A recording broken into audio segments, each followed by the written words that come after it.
Shemadu upon you, Jerusalem. Stand and face Jerusalem.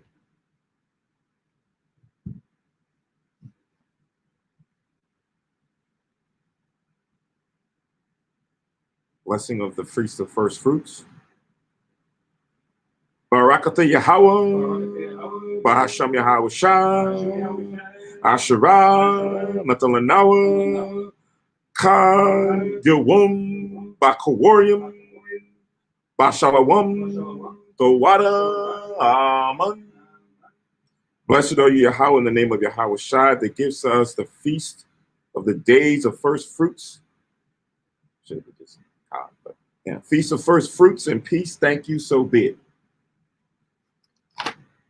The Ha'ayim, Ma'ad, Asherayim, Akkad, Psalms 121. Anya, Harayim, Ayanyam Ya, O, Haharayim, Mayan, Yabawa'a, Isaiah, Yabawa'a, Mayahawa, Shaisha, Shemayim, Warataza, La'a, Yenathan, Lamawat, Regalia, Yala'a, Yenawum, Shashamarka, Hana, La'a, Yenawum, Wala'a, Yayashun, Shashwama, Yasharala, Yahweh, Shamaya, Yahweh, Tazalia, Ayam, Yam, Yawamum, Hashamash, La'a, Hakaya, Wayarat, La'a, Balayala, Yahweh, Yashamaya, Makam, Ra, Yashamar, Napasha, Yahweh, Yashamar, Habalakia, Wabawaya, Ma'aitha, Wa'ai, Iwalam, Basham, Yahawashai, Thawada, Aman. Psalms 121, the Song of Degrees. I will lift up mine eyes into the hills from whence cometh my help. My help cometh from the Lord which made heaven and earth. He will not suffer thy foot to be moved. He that keepeth thee will not slumber, behold. He that keepeth Israel shall neither slumber nor sleep. The Lord is thy keeper. The Lord is thy shade upon thy right hand. The sun shall not smite thee by day, nor the moon by night. The Lord shall preserve thee from all evil. He shall preserve thy soul. The Lord shall preserve thy going out and thy coming in from this time forth, and even forevermore. Amen. Amen. Shema Yashrel, hear, O Israel. Shema Yashrel, Yahweh, Allah Yahweh, Yahweh, Akkad. Shema Yashrel, Yahweh, Allah Yahweh, Yahweh, Akkad. Shema Yashrel, Yahweh, Allah Yahweh, Yahweh, Akkad. Deuteronomy 6 and 4. Hear, O Israel, the Lord our God is one Lord. Amen. Apply Yahweh, the Lord's Prayer. Abba Yanawa, Shabbat Shemayim, Kodash, Hayah, Shamka, Yahweh, Malakwatka, Thaba'ah, Ratazawanka, Hayah, Aisha, Ba'arataza, Ka, Bashamayim, Betalanawa, Lakam, Yawum, Za, Wasalaklanawa, Kababathnawa, Kasalaknawa, Kababathanawa, Wala'a, Habiyanawa, O Nasayawan, Abo, Hawashinawa, Mara, Kaya, Laka, Hamalakwa, Waha'ala, Watha Pa'arath, La'aywalam, Aman. Matthew 6 and 9, there's name therefore pray ye. Our Father which art in heaven, hallowed be thy name. Thy kingdom come, thy will be done on earth as it is in heaven. Give us this day our daily bread, and forgive us our debts as we forgive our debtors. And lead us not into temptation, but deliver us from evil. For thine is the kingdom, and the power, and the glory forever. Amen. Amen. Ha'aishara mataz the word, the Ten Commandments. La'ah, Yahaya, Lakah, Alahayim, Akarim, Al-Panyah. La'ah, Daisha, Lakah, Pasol, Wala'ah, Tha'ibadam. La'ab, Lalaquaka, Shamwa, Yahweh, Alahayaka, Lashua, Zakar, Ath, Hayawum, Hashabath, Lakodashwa, Chabad, Abiaka, Wa'amaka, La'a, Tharatazak, La'a, Lana'ap, La'a, Thaganab, La'a, Thaina, Shakur, La'a, Thakhamad, Ko, Asherah, Lara'ayaka, Aman. Exodus 20:3. Thou shalt know the gods before me. Thou shalt not make unto thee any graven image, or any likeness of anything that is in heaven above, or that is in the earth beneath, or that is in the water under the earth. Thou shalt not bow down thyself to them or serve them. For I, the Lord thy God, is your God. Visit the iniquity of the fathers upon the children of the third and fourth generation of them that hate me, and show mercy unto thousands of them that love me and keep my commandments. Thou shalt not take the name of the Lord thy God in vain. When the Lord not only give us that take his name in vain. Remember the Sabbath day to keep it holy. 6 days shalt thou labor and do all thy work. But the seventh day is the Sabbath of the Lord thy God. In it thou shalt not do any work. Thou, nor thy son, nor thy daughter, thy maidservant, nor thy maidservant, nor thy cattle, nor thy stranger that is within thy gates. For in 6 days the Lord made heaven, earth, the sea, and all that in it is. And rested the seventh day. Wherefore the Lord blessed the Sabbath day and hallowed it. Honor thy father and thy mother, that thy days may be long upon the land which the Lord thy God giveth thee. Thou shalt not kill, thou shalt not commit adultery, thou shalt not steal, thou shalt not bear false witness against thy neighbor, thou shalt not covet thy neighbor's house, thou shalt not covet thy neighbor's wife, nor is man's servant, nor is man's servant, nor is ox, nor is ass, nor anything that is thy neighbor. Amen. Aman. Shabbat, be seated.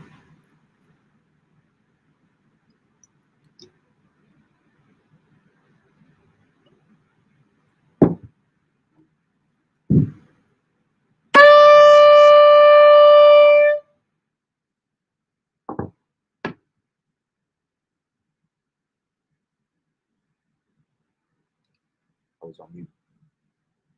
Barakata Yahweh, Bahashem Yahweh Shai, Asherah, Natalanawa, Par Yahadabin, Tuara Aman, La Yahweh, Bahashem Yahweh Shai, Af, Yasha Ella.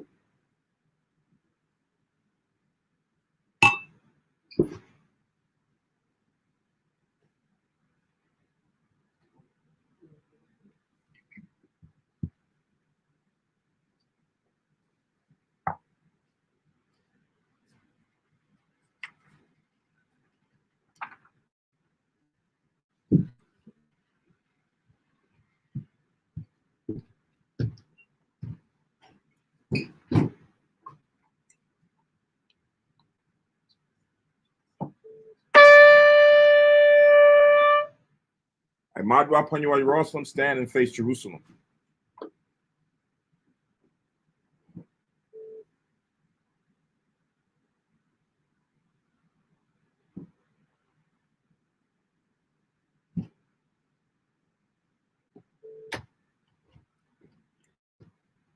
Barakata Yahweh, Hagadol, Rakuam, Abiyah, Wanara'ah, Aliyah. Malat, Shon, Shemayim, Wa'aratazah, Wakol, Dobarium, Kayayam, Wagum, Hamashiach, Mayahawa, Adawan Ahabnawa, Hapalah, Yahweh Yahweh Shai, Zakar Yahweh, Barataza 1, Imka, Yasha Allah, Izar Bana, Wasap, Yasha Allah.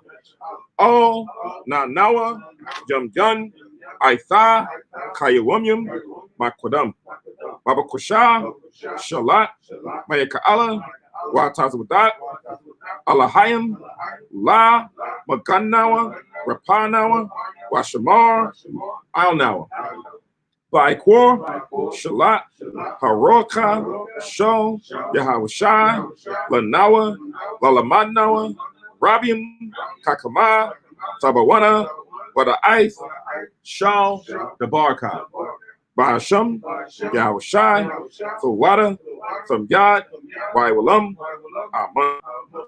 In translation, blessed are you, Yahweh, the great, merciful, mighty, terrible, most high power, King of heaven and earth, and all things living, and also the anointed from Yahweh, our Lord, our friend, the wonderful counselor, Yahweh Shai.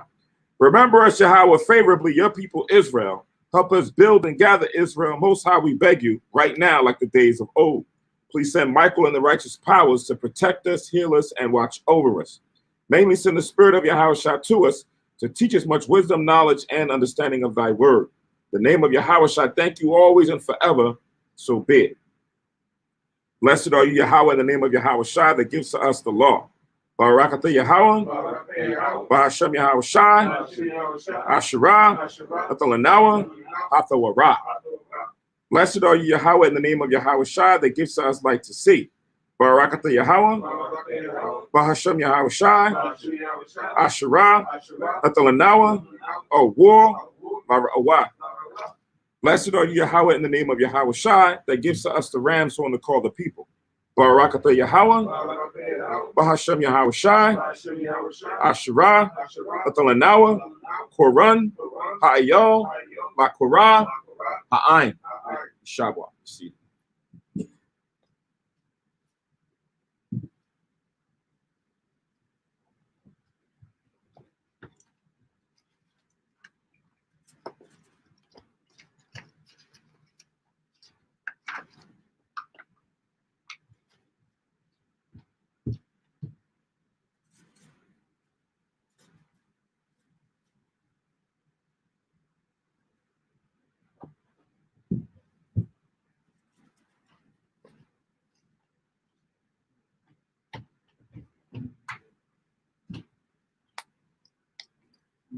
Okay.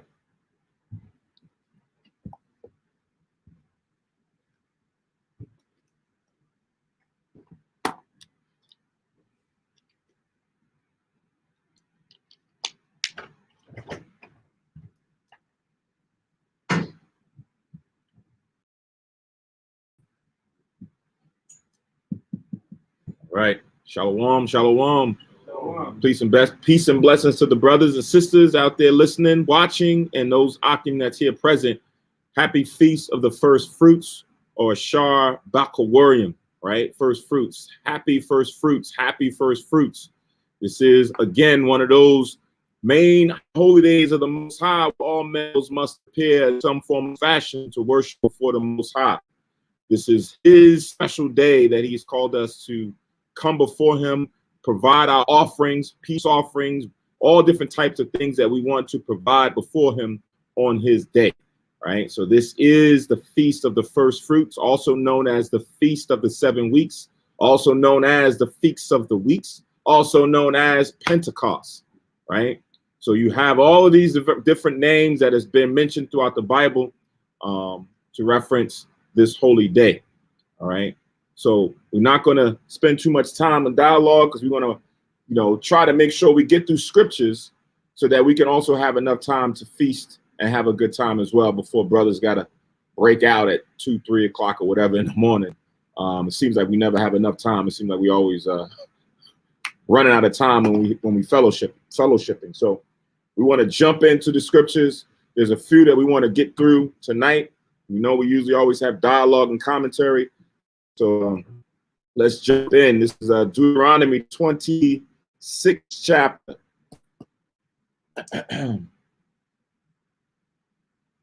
Deuteronomy chapter 26.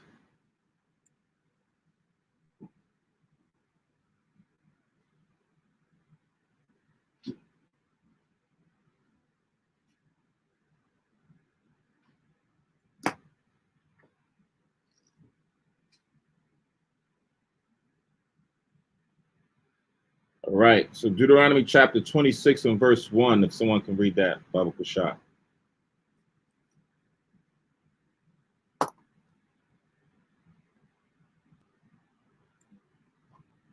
Arya. The water. Deuteronomy chapter 26 verse 1. Verse 1. And it shall be, when thou art come in unto the land which the Lord thy God giveth thee for an inheritance, and possesseth it, and dwellest therein, that thou shalt take of the first of all the fruit of the earth, which thou shalt bring of thy land, that the Lord thy God giveth thee, and shalt put it in a basket, and shalt go unto the place which the Lord thy God shall choose to place his name there. Right. So the Most High says when he gives us the land which was promised to us for an inheritance and to go and possess it, right? This was the land that flowed with milk and honey. Before it was given to us, all the way back during the time of Abraham, this land was already promised to be given to our descendants, to our ancient ancestors, even for us today. So he says, when we come into the land which the Lord thy God giveth thee for an inheritance and possess it, and thou dwellest therein, it says, and then when you go and you take the first of all the fruit of the earth, so all of your crops, right? The first of all your crops, which the Lord shall, it says, which thou shalt bring of thy land that the Lord thy God giveth thee. So remember, Israel is going to be spread out into different lots. You're going to have Ephraim have their land, Benjamin have their land, Asher have their land, Naphtali have their land. So when they're now in all their different coasts on the east and west side of Jordan, they're supposed to now take their crops, take the first of their crops, and then go to the place where the Most High places his name at, right? So Kahan Nabiyah went through that, I think, a little bit this morning. You can write down this scripture, right? Two scriptures I want you to write down. First is 1 Kings 11:36. Just to have a point of reference for where it says the place where the Most High's name is going to be, the place that he was going to choose. 1 Kings chapter 11 and verse 26. I'm sorry, verse 36.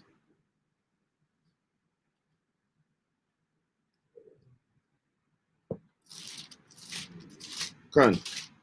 1 Kings 11, verse 36. And unto his son will I give one tribe, that David my servant may have a light always before me in Jerusalem, the city which I have chosen me to put my name there. Right. So Jerusalem is the place where the Most High chose to place his name. So when we were bringing our first fruits, our offerings, when we went to worship the most Sabbath days or holy days, it was Jerusalem that the people came to fellowship and provide these offerings. But then time went on and then we went into captivity. So now in the land of our captivity, what do we do, right? In the different places that the Most High scattered us abroad, what would we do? Go to the book of Acts. The book of Acts, chapter 20.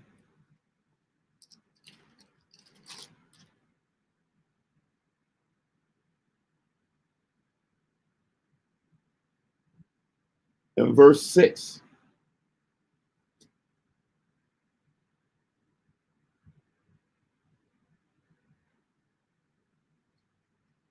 Acts chapter 20, verse 6. Okay. Acts chapter 20, verse 6. And we sailed away from Philippi unto the days of unleavened bread, and came unto them to Troas in 5 days, where we abode 7 days. Right. So when Paul and the apostles were going out trying to wake up Israel in the different places that we were scattered, it says, and we sailed away from Philippi, right? So this is throughout Asia Minor after the days of unleavened bread. So they had to have kept the Passover in Philippi. They waited until the high holy day was complete before they went on to complete finishing in their mission, the right to doing their ministry. So it shows you that, yes, the Most High did place his name in Jerusalem, but then you had men who still kept the feast, the high holy days in other areas outside of where we were in Jerusalem, right? Because of the captivity and because of our going off from not following the Most High's commandments. The brothers stayed there with them until the time passed by and they went on to other areas. All right. So now let's go back to Deuteronomy 26 and verse 2 again. That thou shalt take of the first of all the fruit of the earth, which thou shalt bring of thy land, that the Lord thy God giveth thee, and shalt put it in a basket, and shalt go unto the place which the Lord thy God shall choose to place his name there. Right. So the first fruits that we get from our crops was supposed to be placed in a basket for transportation and then taken to Jerusalem to now go and be offered before the Most High. Read. Verse 3. And thou shalt go unto the priest that shall be in those days, and say unto him, I profess this day unto the Lord thy God, that I am come unto the country which the Lord sware unto our fathers for to give us. Right. So now this was a law that was established even before we would before we would migrate out to different areas, right? Because Jerusalem, Israel is our homeland, but you would have some other Israelites that would be in far other journeys. So now even when they established certain things there, that they still would have to come back to the country or the place where the Most High chose to have his name at, which was going to be in Jerusalem. Read. Verse 4. And the priest shall take the basket out of thy hand, and set it down before the altar of the Lord thy God. And thou shalt speak and say before the Lord thy God, a Syrian ready to perish was my father. And he went down into Egypt and sojourned there with a few, and became there a nation, great, mighty, and populous. Right. So it's going into the history, Jacob. And when it's talking about a Syrian ready to perish, it's talking about Jacob. Not that Jacob was a Syrian by nationality, but the location where he was coming from, where he dwelt in. Remember, even Laban dwelt in Syria. So now it's saying that he's coming from this area, and now he's come down to Egypt, right? And now as he's in Egypt, we became a nation, right? We was few, and then we became a great, mighty, and populous nation during the times of our sojourn in Egypt. Laban, because he lived in Padan Aram, which you translate to Padan means and Aram, which is the Hebrew. Done. All right, continue reading. Verse 6.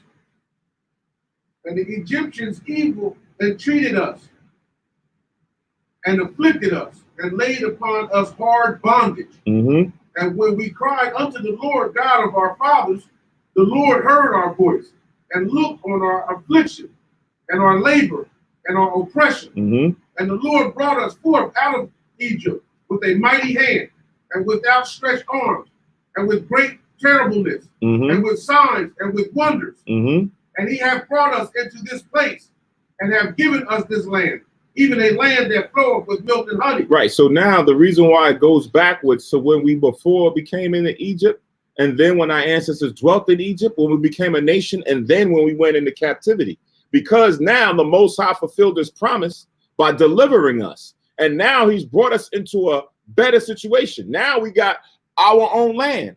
Now we have a land, not only is it ours, but it's flowing with milk and honey, meaning it's plenteous. The land is fertile. It has so much vibrance and nutrients and minerals and things for us to sustain ourselves. So it's a form of thanking the Most High for bringing us from where we were unto what we have now, right? Read that last part again, verse 9. Verse 9. And he hath brought us into this place, and have given us this land, even a land that floweth with milk and honey. Right, so that's what we're still waiting for right now. We want to get back to that land that flows with milk and honey. Now, knowing what we know, that this is the most favorite place on the planet Earth of the Most High, and he chose to have us there. Granted, Jamaica may be nice and pleasant and everything else, right? Cuba may be nice. Puerto Rico may be nice. All these different nice areas that surround the earth, right? Down in South America, over in this region over here, but it's not the favorite of the Most High, right? And he did not give us those different places for possession. That's just our temporary dwelling place. So in time, we are waiting to get back to our homeland and then have the Most High increase the land for us so that we can now live and thrive in what was given to our forefather Abraham, Isaac, and Jacob. Read. Verse 10. And now, behold, I have brought the first fruits of the land, which thou, O Lord, hast given me. And thou shalt set it before the Lord thy God, and worship before the Lord thy God. Right. So now he's saying, I'm bringing it to you, the priest, so that I can worship before the Most High. You, priest, you need to take that and set it before the Most High so that he could be accepting of my offering. Read. And thou shalt rejoice in every good thing the Lord thy God hath given unto thee and unto thy house, thou and the Levite and the stranger that is among you. Right. So we're going to be happy when we now have to go through this. It's something that we're giving back to the Most High, but we're going to be happy that the Most High has blessed us enough so that we can have crops, so that we can have these fruits of our stores filled up and our barn house filled up, to just now bring it to the Most High and say, look, Most High, look what you've done for me. Can you continually bless what it is? This is the beginnings of our harvest season, that we are now coming and now asking for thanksgiving and then also a continual blessing, right? Verse 12. Verse 12. When thou hast made an end of tithing all the tithes of thy increase the third year, which is the year of tithing, and has given it unto the Levite, the stranger, the fatherless, and the widow, that they may eat within thy gates, and be filled. Keep reading. Then thou shalt say before the Lord thy God, I have brought away the hallowed things out of my house, and also have given them unto the Levite, and unto the stranger, to the fatherless, and to the widow, according to all thy commandments which thou hast commanded me.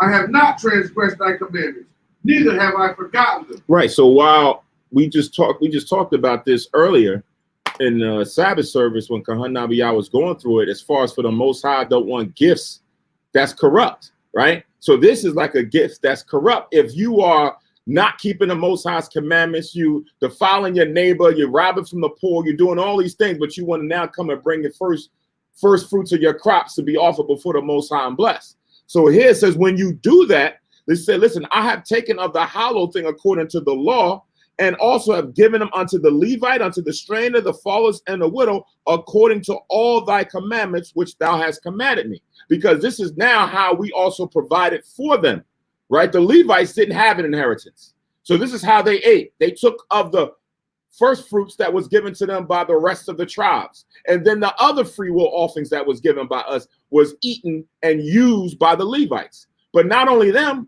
those who were widows, those who were fatherless, and those who were strangers or poor, right? Who did not also have property or an inheritance to now cultivate to do their own. We also looked out for them, right? This is the perfect system of the Most High to look out for everybody, right? Knowing that we would always have poor during this time in our captivity, we would always have those who are poor among us. And the Most High had the law instituted to be able to take care of them. Now, if you turned a blind eye and didn't take care of them, but you now coming before the Most High, then that's corrupt, right? Now that's ill dealings that the Most High don't want to deal with, right? So you know now what you thinking is going to be a blessing, the Most High can turn that around and become a curse, right? We're going to get into that a little bit later. Reading. Verse 14. I have not eaten thereof in my mourning, neither have I taken away aught thereof for any unclean use, nor given aught thereof for the dead. But I have hearkened to the voice of the Lord my God, and have done according to all that thou hast commanded me. Look down from thy holy habitation. Hold on, Salat. So now that last verse goes into also what we touched on. Interesting, because some of the Sabbath service lesson tied into some of the first fruits thing tonight. But as far as for, he has not eaten of anything in my mourning, neither he taken any aught for therefore an unclean use, nor anything that was for the dead, because everything has to be holy, right? Sanctified to the Most High. So he didn't go and take something else that was for something else and now bringing it before the Lord to say, here, this is what I'm giving it to you, the Most High. But it was for the dead, or it was for something that was not for a happy occasion. Now you want to give it to the Most High? No. You got to have these things that are separated, the first fruits, given for this right purpose, right? The Most High don't want, your seconds or your thirds, or your, oh, this was, an afterthought, but I'm going to make up and use this. Nah, got to look at it from that you want to give the best of the best for the Most High, right? Read that verse 15. Verse 15. Look down from thy holy habitation from heaven, and bless thy people Israel, and the land which thou hast given us, as thou swearest unto our fathers, a land that floweth with milk and honey. Right, so that's what we wanted. We wanted the Most High to look down from heaven upon our offering, which was already his, right? The Most High says everything is his, right? The earth, the crops, silver, gold, even man is his. But now within his commandments, within his law, we wanted him to say, hey, we are following your law. Can you now bless our increase to continue on, right? So that our crops can sustain us throughout the year, right? Let's go to the 16th chapter. So that was Deuteronomy. We read Deuteronomy 26. verses 1 all the way down to 15. Now we're going to go to Deuteronomy chapter 16.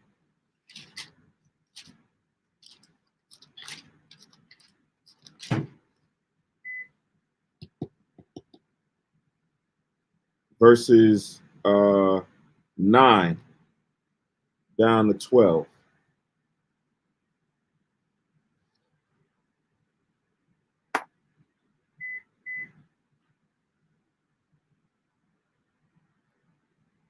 Nabiya, if you could read that, Baba Shah.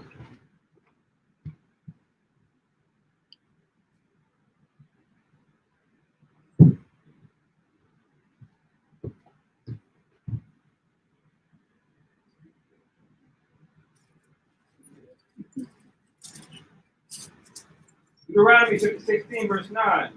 7 weeks shalt thou number unto thee. Begin to number the 7 weeks from such time as thou beginnest to put the sickle to the corn. Mm-hmm. 10. And thou shalt keep the feast of weeks unto Yahweh thy power, the tribute of a freewill offering of thine hand. And thou shalt give it to the Lord thy God, according as Yahweh thy power hath blessed thee. Right. So now it says, 7 weeks shalt thou number unto thee. Begin to number the 7 weeks from such time as thou beginnest to put the sickle to the corn. Right.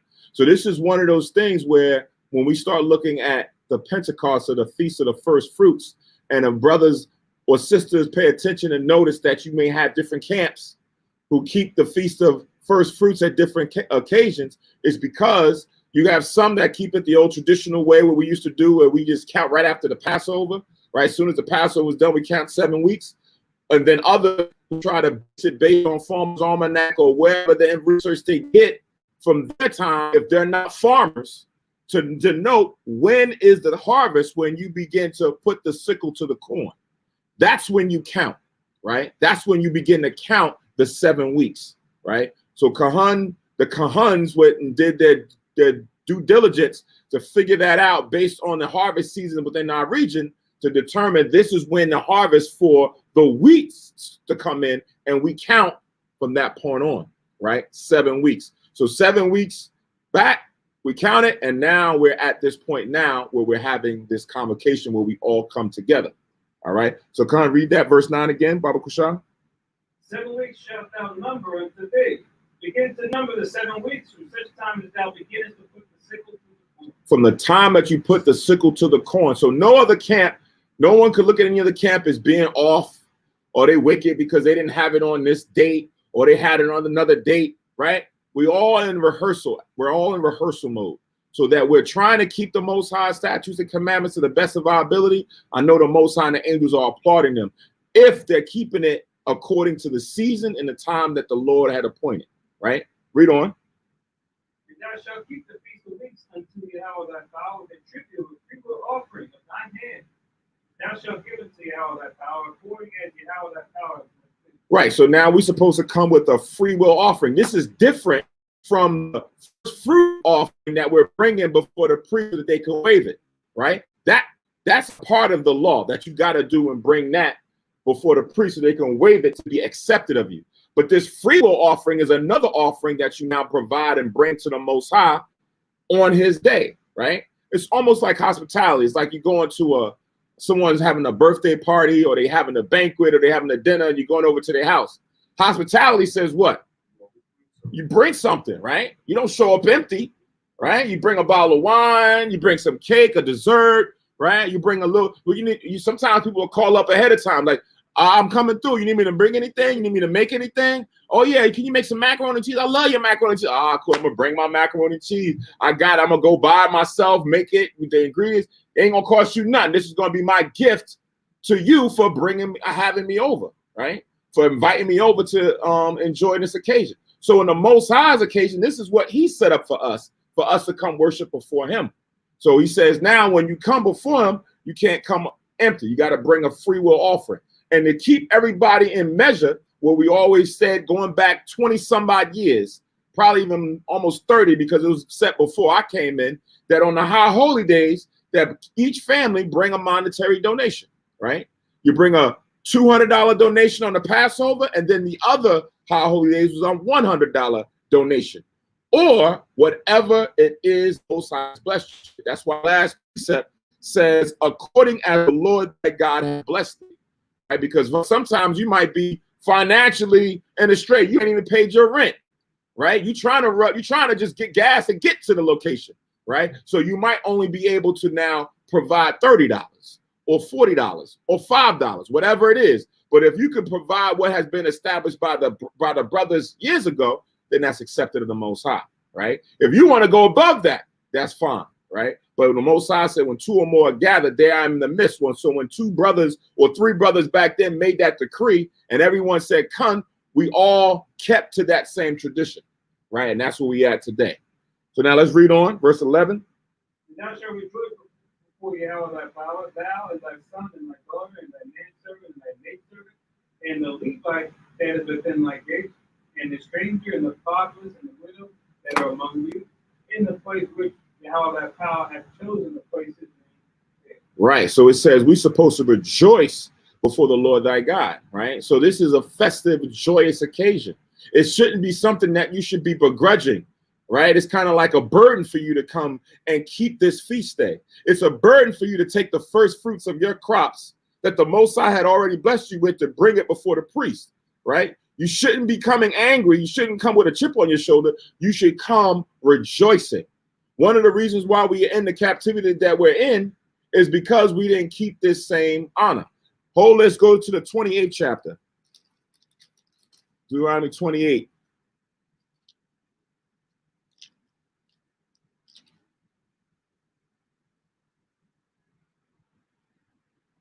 And 47.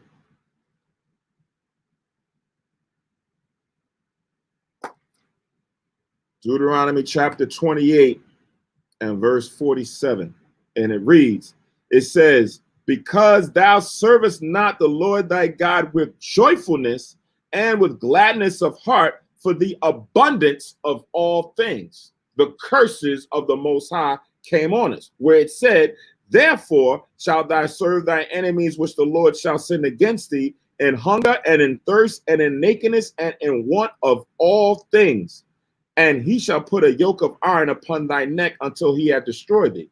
So we weren't happy with what the Most High had blessed us with, what the Most High commanded us to do. So the Lord said, okay, if you're not happy and I'm blessing your land of fruit of your storehouse, all right, now I'm going to take that away, and everything that you need, you got to go to them for, right?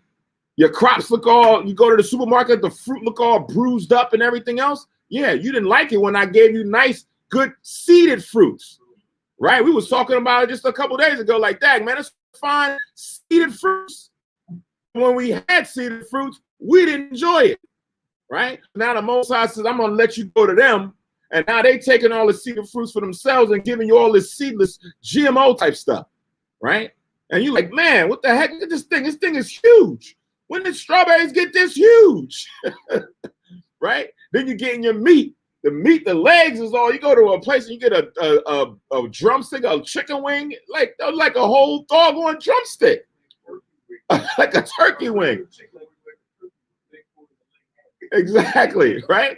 And now we complaining, right? Let alone they all juiced up with all these different kind of chemicals, but it don't look the same as their meats, right?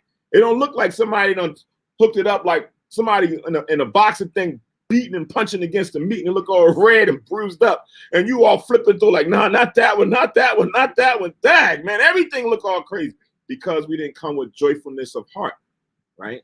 So now when we do these things, when we do these Sabbath days, when we do these high holy days, we have to be, excited about it. We got to put our spirit into it, not just, just going through doing it like cooking this food, but put your spirit in it and be happy as if the Most High is in the midst of you physically, or Yahweh is in the midst of you physically. The angels is there, right? So your mind is like, okay, this is cool, right? This is our day. And it's even so much more because we still in captivity, where the majority of the people is not doing this, right? So let's go back to 16 and 11 again.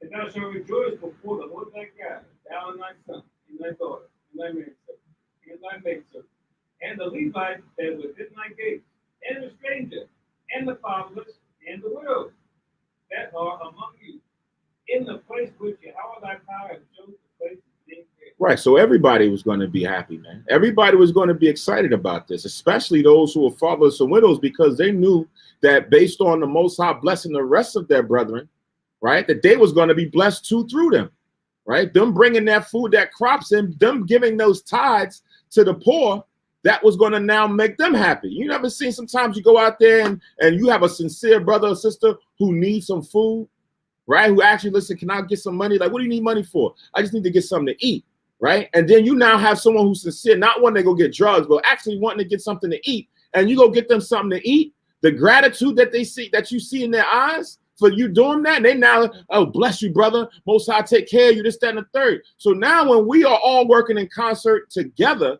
and this is now being fulfilled, everybody is going to be happy and rejoicing, right?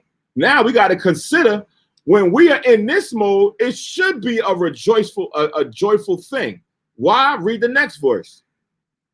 And thou shalt remember that thou wast a bondman in Egypt. Yeah, you better remember you was just a slave in Egypt where you didn't have this. Don't take it for granted, right? Don't just be, all lackadaisical with it, because again, if you feel that way, you're not as joyful as you should be. The Most High could take this right away from you again, right? And then we'll be right back in the situation that we were. And that's what happened to us time in and time out, from one captivity to the next, because we did not keep this order, right? This order was not amongst us all as a nation, not just a few brothers on it, not just 100 over here doing it. No, as a nation, we were supposed to be doing it, because the majority of the group that didn't do it corrupted others, right? And now that allowed us or forced us to go into captivity. All right, now let's go to Leviticus 23. So I stopped at verse 12.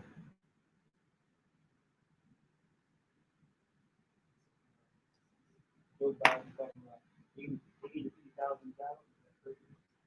Say again. He's talking about 80,000 cows. He's talking about that. Said the family. Mm-hmm.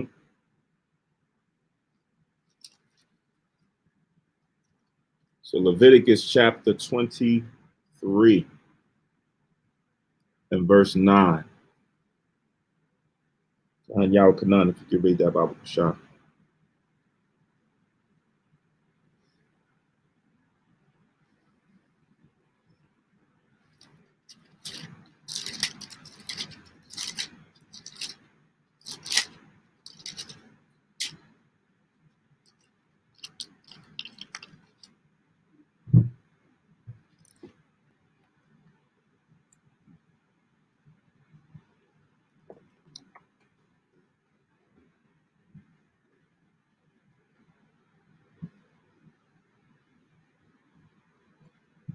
Leviticus chapter 23, verse 14. No, start at 9.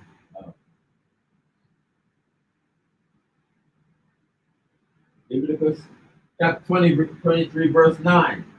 And the Lord spake unto Moses, saying, Speak unto the children of Israel, and say unto them, When ye be come into the land which I give unto you, and shall reap the harvest thereof, then ye shall bring a sheaf of the first fruits of your harvest unto the priest. Right. So it's the same thing that we just read in Deuteronomy, the 25th chapter. I'm sorry, the 26th chapter, where it says that we would take the crops and put it into a basket, right? It says here a sheaf, which is like a handful of our first fruits. It's not like that we're going to cut all the first fruits of the harvest that came down. No, we're not going to cut it all down. We're taking a portion of it, right? A handful of it to be presented before the priest. So read that part again. Verse 10. Verse 10. Leviticus chapter 23, verse 10. Speak unto the children of Israel, and say unto them, When ye be come into the land which I give unto you, and shall reap the harvest thereof. So now it says, and reap the harvest thereof. Which harvest is it talking about?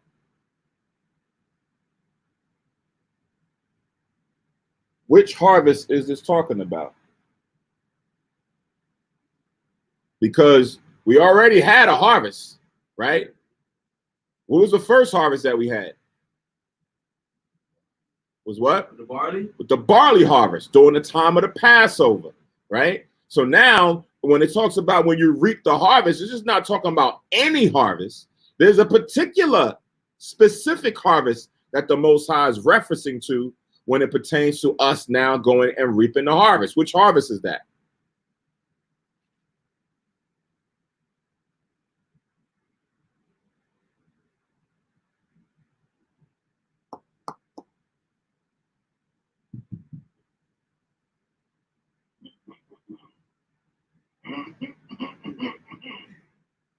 No one knows which harvest. I know Kahan Nabiyan knows, but Akim don't know. All right, write this down next to your verse or put it in your notes. Hold on, hold on.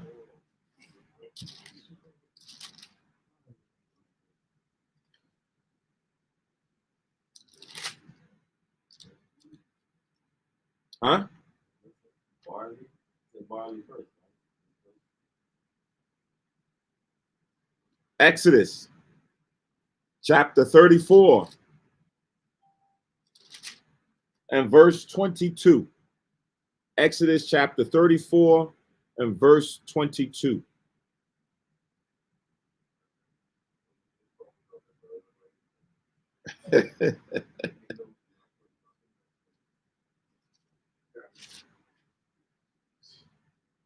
So Exodus chapter 34 and verse 22, it says, and thou shalt observe the Feast of Weeks, which is the same thing as the Pentecost, first fruits, or the Feast of the 7 weeks.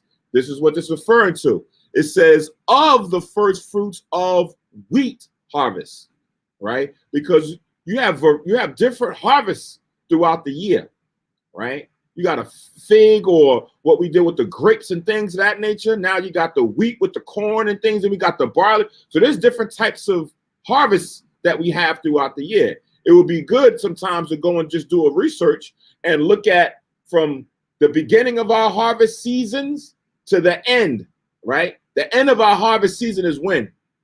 Around which high holy day? Ingatherings, Feast of Tabernacles, right?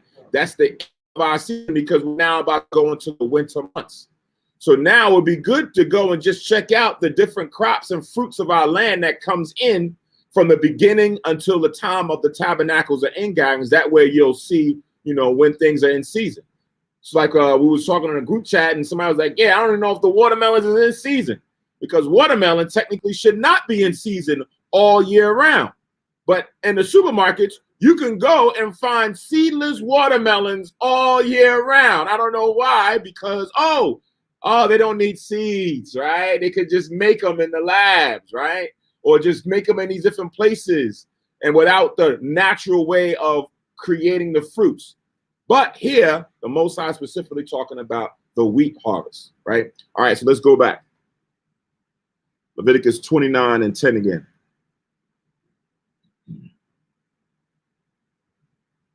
Leviticus chapter 23 and 10. Leviticus chapter 23, verse 10. Speak unto the children of Israel, and say unto them, when ye be come into the land which I give unto you, and shall reap the harvest thereof, then ye shall bring a sheaf of the first fruits of your harvest unto the priest. Right. Keep going. And he shall wave the sheaf before the Lord to be accepted for you on the morrow after the Sabbath. The priest shall wave it. Right. So now when you go and you bring this offering before the priest, the time when he was going to wave it was going to be the day after the Sabbath, which is where we're in right now. But this here, when this is now being done, is not a convocation. This is now when the people are now bringing it before the priest, and the priest is going to wait until after the Sabbath to go and wave it before the Most High to be accepted, right? Read on. Verse 12. And ye shall offer that day when ye wave the sheep and he lamb without blemish of the first year for a burnt offering unto the Lord. Mm-hmm. Verse 13. And the meat offering thereof shall be 2 deal of fine flour mingled with oil, an offering made by fire unto the Lord for a sweet Savor. savor, and the drink offering thereof shall be of wine, the 4th part of an hin. Right. So I know Kahan just said, I think on the last Tuesday class, he's going into the different types of offerings. When you start from Leviticus, the 1st chapter, and you go on, right? You get into the burnt offerings, the meat offerings. You find that in the meat offering, there's no meat, right? There's no flesh there. It's now just dealing with cakes. So now you have drink offerings and hin offerings and wave offerings and peace offerings. You have a variety of different types of offerings. Then you get into the sin offering, the trespass offering, and each one of these came with specific types of requirement of what needed to be offered before the Most High, right? So now here, we know we don't do these anymore. We don't keep the sacrificial law as far as for the different offerings because we don't have that setup, right? We don't have the setup, nor do we have the order of the Levitical priest. But most importantly, right? Most importantly, Yahushua now set the standard where he was the ultimate sacrificial law that was given before the Most High. And now we're rehearsing things in order to reestablish them when we get back into the kingdom, right? Read on. Verse 14. And ye shall eat neither bread nor parched corn nor green ears until the selfsame day that ye have brought an offering unto your God. It shall be a statute forever throughout your generations in all your dwellings. In all your dwellings, right? Throughout your different habitations and all your dwellings. So the Most High had it where before we were to go and eat and begin consuming the first fruits of our harvest, it had to be brought before the priest and then weighed to be accepted before the Most High.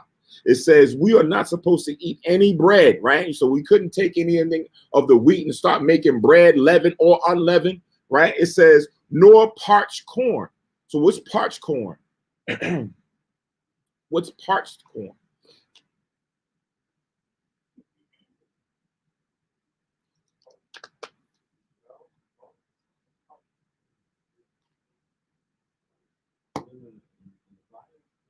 That little corn that you parch a little bit. You should just parch a little bit. You say, hey, just go like that. You take it like, hey.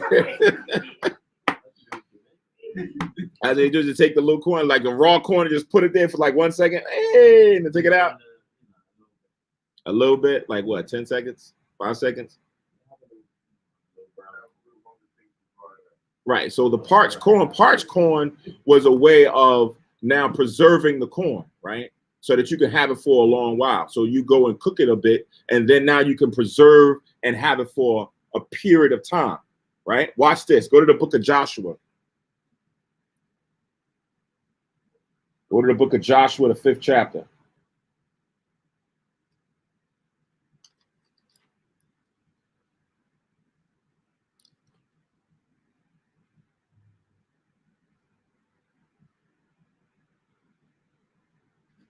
In the 10th verse.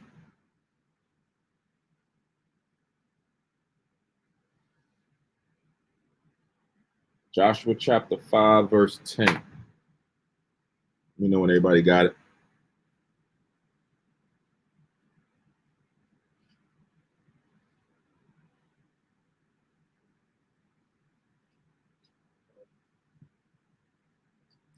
So in Joshua chapter 5 and verse 10, it says, and the children of Yasha'Allah encamped in Gilgal and kept the Passover on the 14th day of the month at even in the plains of Jericho, right? So now this is when the Most High had it with Joshua and the men. The nation was now starting to travel from west to east to go from east to west to go and start conquering these different Hamitic tribes to now claim our inheritance. So now as they're going, they encamped in Gilgal and kept the Passover at that time in Jericho, right? Now watch this, verse 11. And they did eat of the old corn of the land on the morrow after the Passover, unleavened cakes and parched corn in the self same day. So it says they did eat of the old corn of the land on the morrow after the Passover. So now, what's this old corn? Where did the old corn come from? Because remember, now we're keeping the Passover. The Passover is kept when? In the beginning of the year, the spring season, right? The spring season is the barley harvest, right? Corn is not grown like that right then and there. It comes a little bit later on. But now it says that they ate of the old corn. The old corn was from the previous season, right? And that's what they did. And this old corn was what? Parched corn in that self same day. So that's what Israel did. You'll see different, especially in some of the northern tribes, Gad and them, when they go and they would get certain food, they would dry it out to preserve it for a long period of time. They would keep it, they would have the whole hut that was just kept for getting certain meat, certain flesh, certain vegetables, and drying it out so that it would last during the winter seasons. So they would have something to eat and consume over time. So now, even then, when you went and did that, you went and did the parching of the corn. Back here in Leviticus, the Most High said that even in doing that, you can't eat it, right? We know that you're looking to preserve it and do everything else, but you cannot make any food on your table for that of this new harvest, this new crop that's coming in, until you come and you see me. You got to come see me first, right? I got to bless it, right? And anything we do. Now, as we are doing this, when you look at this thing is how it's done ceremoniously, right? Before we ate anything that came of that crop, we had to go and present it before the Most High, and he blessed it. It's the same thing now when you eat your food and you go and you get dinner or whatever. It's customary to do what? Bless your food, right? So it now kind of takes a track off of that. For whatever it is, you bless the food and you thank the Most High for it. Yahushua did it. Paul and the apostles did it. Yahweh Kanan, you was going to say something? Or to make it part of like popcorn? Popcorn? Not like popcorn, but no, I mean like that dry corn. Right. Yeah, they like it would be dry corn. You can pound it, right? Yeah. And you could do different things with it after it's now cooked to that degree after the heat and fires come. So it's a way of preserving it, right? Keeping it, for a period of time. Like the flour, right? Right.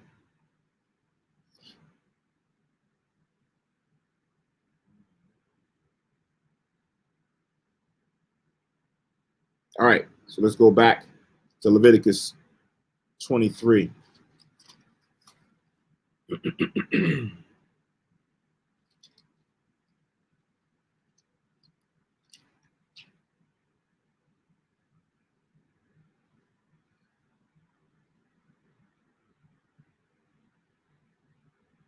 We have verse 15 now.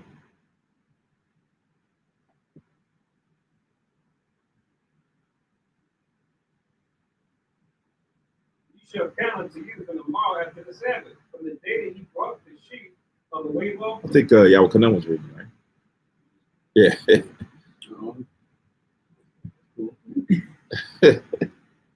Leviticus chapter 23, verse 15.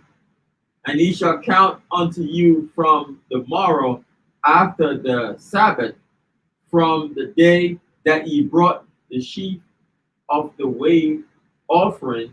7 Sabbaths shall be complete. Right. 7 Sabbaths do we now have to count. So we brought the offering to the priest. The priest then waited until after the Sabbath before he waved it before the Most High to be accepted. Once that was ceremoniously done, then now the people had to now go and count 7 Sabbaths, right? You go through one Sabbath, it's done. Now it's another week. Go through the second Sabbath, now that's done. Now it's another week. Third, all the way until the 7th Sabbath, now is complete, right? Read on. Verse 16, even unto the morrow after the 7th Sabbath shall ye number 50 days, and ye shall offer a new meat offering unto the Lord. Right. So now you have 7 Sabbaths. So if it's 7 days in a week, and now you count 7 times 7 is 49. And then it says on the day after the Sabbath, or the day after the morrow, which now brings you to the what? The 50th day, right? 49 days for 7 Sabbaths, and then the day after that is now the day that the Most High now wants us to go and now have an offering presented before him, which is the 50th day. That's where Penta comes from, right? 50, right? Read.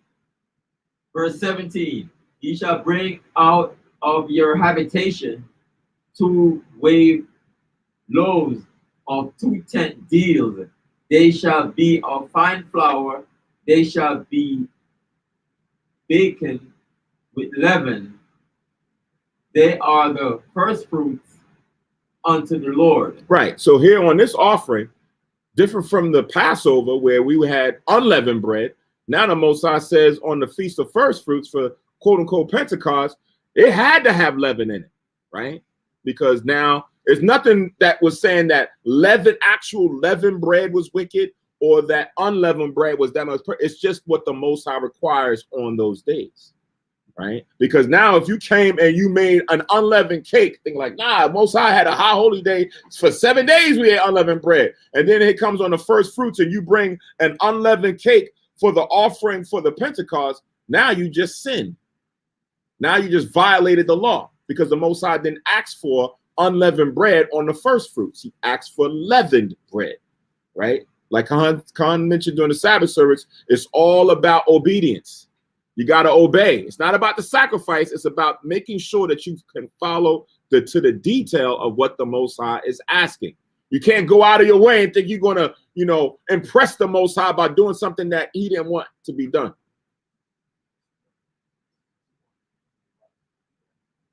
Say again? Oh, Salat, Khan.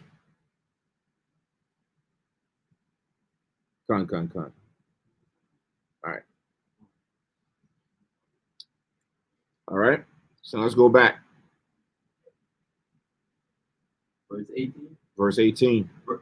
Leviticus chapter 23, verse 18. And ye shall offer with the bread 7 lambs without blemish of the first year, and 1 young bullock and 2 rams. They shall be for a burnt offering unto the Lord, with their meat offering and their drink offering, even an offering made by fire of sweet savor. Is that a Benjamin? That's a Benjamite word that's difficult? Of sweet savor. Of sweet savor unto the Lord. Verse 19. Then ye shall sacrifice 1 kid of the goats for a sin offering, and 2 lambs of the first year for a sacrifice of peace offering. Right. So now this is the offering that was made or provided by the priests on behalf of the people for when they brought in their first fruit offerings, right? You can write down Numbers, the 28th chapter, verses 26 to 31, to deal with the offerings for the first fruits, right? We're not going to go through them because, like we stated, these things are not required of us for right now. But it's interesting as you go through the bullock, the ram, the goats, the lamb, right? All of these is different types of cattle. In the Sabbath service this morning, it was talking about, or this afternoon actually, it was talking about that there's different types of meats, and there's one meat that's better than another meat, right? Because you may have your own preference, right? Where you like goat over beef, right? Or you may say, I like bison, right? I'm a bison guy, right? Or I'm an elk guy, or I'm a venison, I'm a deer meat guy, right? Because of whatever your preference is. So with all these different offerings, the Most High has what he wants: 2 rams, 1 lamb, 1 this, 1 that, to be burnt by fire as an offering for him. right? But we don't require them to be done in today's time. That's the beauty of understanding the Most High's forward thinking, to know that even in today, if we had to go out here in the city, or everyone had to be required, you got some people who are not physically here in Philly. They're back in their own homes, living in the city, in an apartment building. Now they got to go find rams and lambs and bullocks. Where you get a bullock from? I got to go find this, that, and the third to go and do what? Roast before I can't do that, right? So now the Most High says, don't worry about that. Everything is to the best of our ability. It's on pause until we get back into the kingdom to now set things back in order, right? Verse 20. And the priest shall wave them with the bread of the first fruits for a wave offering before the Lord with the 2 lambs. They shall be holy to the Lord for the priest. Right. They shall be holy to the Lord for the priest. Meaning what? When it says they shall be holy to the Lord for the priest, meaning these now was separated, right? Just like the word holy means to be separate. This portion of the offering was separate for the priest, that they was going to eat it, right? The other stuff was now supposed to be burnt up, right, as an offering before the Lord. But this is going to be consumed by the priest. They're going to actually cook and eat this food. Read. Verse 21, and ye shall proclaim on the selfsame day that it may be an holy convocation unto you. Ye shall do no servile work therein. It shall be a statute forever in all your dwellings throughout your generation. Right. So now this is now determining that not the first time when the priest waved the sheaf after the morrow onto the Sabbath, but this time after counting the 7 Sabbaths, that morrow after the Sabbath is when we are now supposed to keep a holy convocation. And it states that in all your dwellings, wherever you are living, throughout all your generations, right? From your parents or your grandparents, your great-grandparents, everyone had to keep this same order. So for those who say, well, we don't have the temple no more, so we can't keep it, then that would still go against what we just read, right? And all our dwellings throughout all our generations. Didn't you think the Most High was going to know that it was going to come a time when we were not going to have the temple, that we were not going to be in Israel, that there was going to be foreigners occupying our land, destroying our land, defiling our land, that we were now going to still have to keep this order wherever we're dwelling? That's what the Most High put in place for us, even in today's times and other various times throughout our history. Read on. Oh, Salat. Yeah.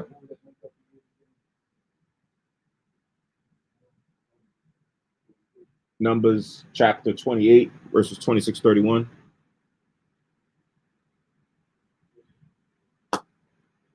Verse 22. Mm-hmm. Leviticus chapter 23, verse 22. And when ye reap the harvest of your land, thou shalt not make clean riddance of the corners of thy field when thou reapest, neither shalt thou gather any gleaning of thy harvest. Right. So now when it says, after you've done this, right, after you've gone and taken the sickle and brought in a handful of it to be presented before the priest, before you do anything, okay, that's done. Now you go back and you say, hey, we just had this. Now we can go back and start gleaning and eating and doing things and selling and buying and doing what have you. The Lord says that you don't reap in this manner, to make a clean riddance of the corners of thy field, right? When we go to gather in our crops, nor do we gather any gleaning of the harvest. Because sometimes when you go in and you reap it, there's certain things that fall here and there. The Most High said, leave that there, right? Don't be that quick that you got to take everything, right, for your crops. Some of that's falling on the sideways and the byways here and there, leave that for a specific purpose. Read.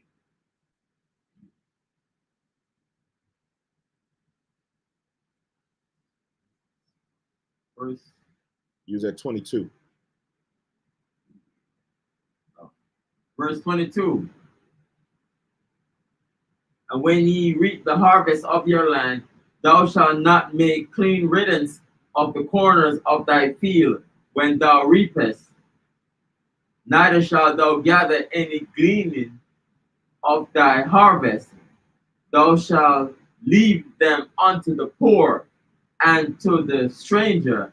I am the Lord your God. Right. So this was supposed to be specifically left for the poor or the strangers, those who did not have any way of getting the food that was necessary for them to survive or sustain themselves. So you did not glean the corners, right? The corners around your boundary of your land was left for them so they can easily go and take of it, right? And then that which fell on the ground after you was gleaning, leave that there for them so that they can take of that as well. This is how the Most High fed the poor, right? It was supposed to be something that was left from us. Now, for even now, when you take it to another level, because sometimes there's always this debate about, you know, our crops and the tides of the field, right? And now we know that because we as a nation are in captivity and we don't all have the ability to have farms and the capacity that we did when we was in Israel, now our substance, our money, currency is used in that same fashion. So back then when we was going out there taking the corners of our crops and leaving them for the poor, now you got to also, you know, be positive in mind and thinking to say, you know what? I got to also be able to leave a portion of my money and set aside that I may be willing to go and donate to the poor as well, right? Because they still got to eat, right?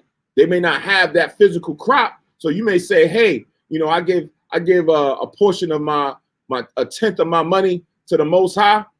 But then looking at this, we still took in consideration for the poor. Maybe I'll leave another little something aside that when I go out there, I have money, whether I'm buying food or buying clothes or buying something, I can do something positive with it for my brothers.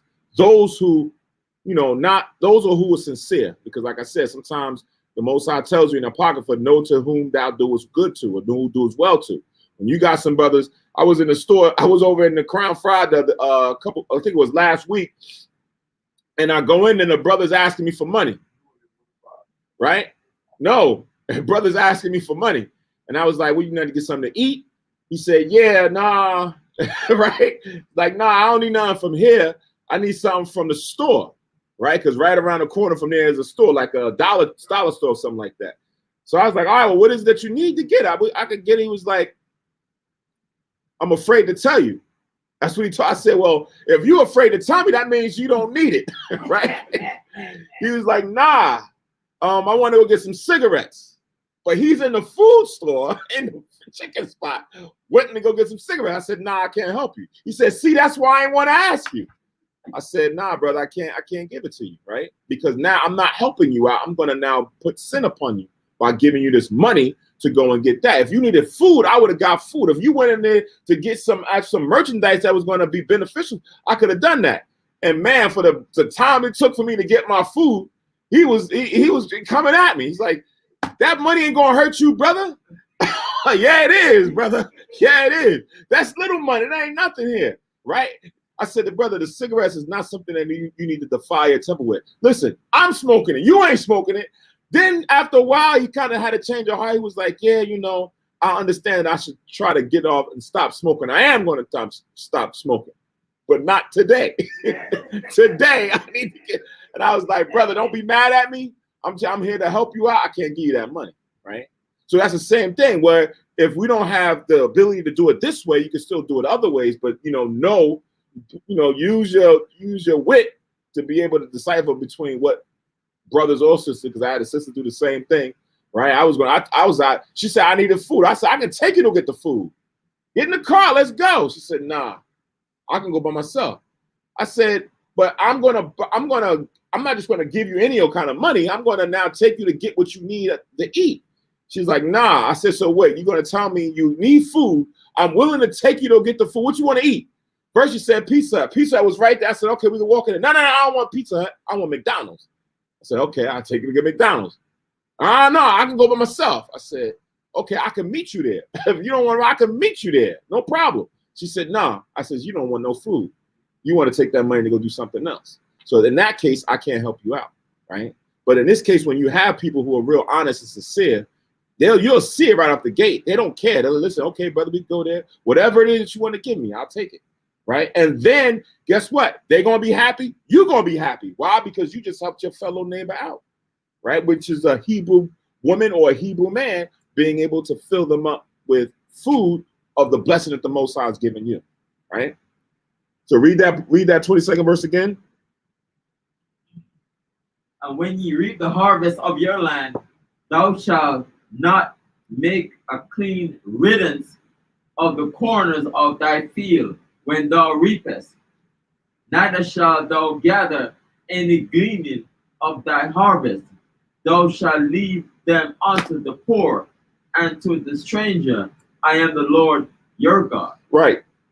So this is what we were doing when we were in our glory, when we was in or keeping the commandments of the Most High. Everything was on point. But we know that Israel is short-minded, right? We wasn't always, sustaining, keeping this going so that we could be continuously blessed. We allow the influences of the nations to come and now jade our minds and change our minds from keeping these ordinances. So once that happened, we know the Most High had to do what? Punish us, right? Go to Deuteronomy 28.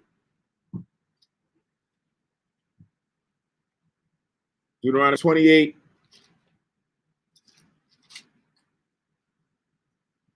And verse 16.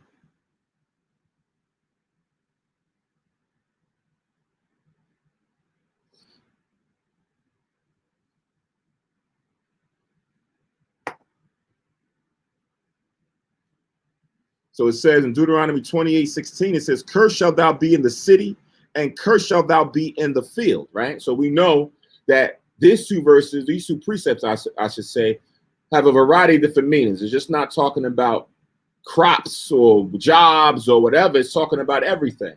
As a people, as a nation, we will be a cursed people wherever we are. If you live in the city, you're going to have that carry. That cloud is going to follow you wherever you go. If you in the field, that cloud is going to follow you wherever you go. Where the curses of the Most High is going to always follow you, right? Through gun violence, through drugs, through pollution, through pestilence, education, everything. The Most High is going to make it so that we're going to be cursed because we disobeyed the commandments. It says, "Cursed shall be the basket and thy store." So now we getting the first fruits in. That's what we did. We stored it up in our storehouse, in our barns, right? We filled up our baskets with all of our new harvests and crops that we just got in. But because we didn't obey the Most High was going to curse our baskets and curse our store. It says, "Cursed shall be the fruit of thy body and the fruit of thy land and the increase of thy kind and of the flocks of thy sheep." So in everything that we was going to reap, the Most High was going to now curse it, right? He was now going to put a plague that was now going to not allow it or them to be fruitful. Speaking specifically about the first fruits, let's jump down to verse 22.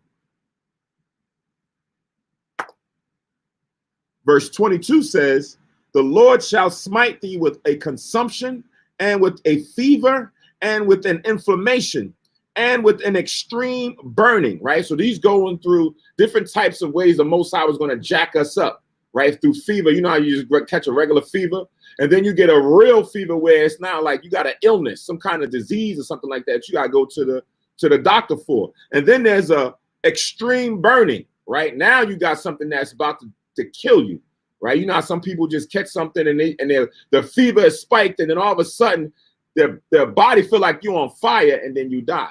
Right. I just had relatives of mine, close relatives of mine. Both of them was in the hospital the past 2 days, right? Due to sicknesses and illnesses, right? My mother on one side, uncle on another, right? Because the Most High said he's going to jack us up because we're not keeping the Most High's commandments in the manner that he wants.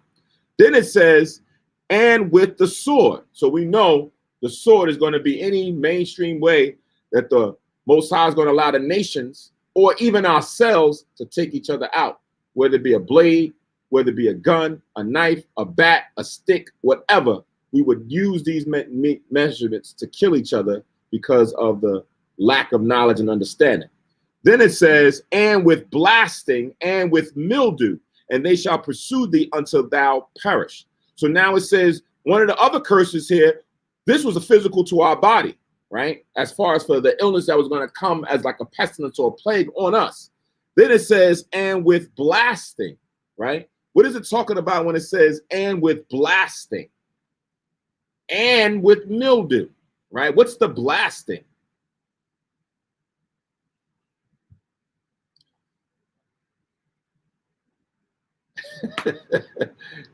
Kahanabi, said, the blast that comes out the gun.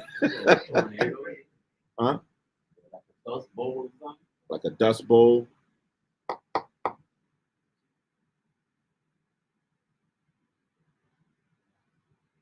Go to the book of Genesis, chapter 41. Genesis chapter 41.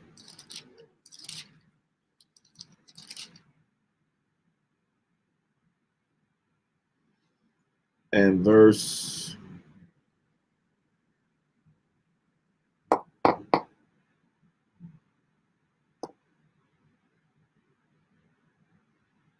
So I'm going to read through this quickly just to get context onto this, right? So I'm going to start at 17. I'm going to read all the way down. See how far I got now. Genesis chapter 41, and I'm going to start from 17.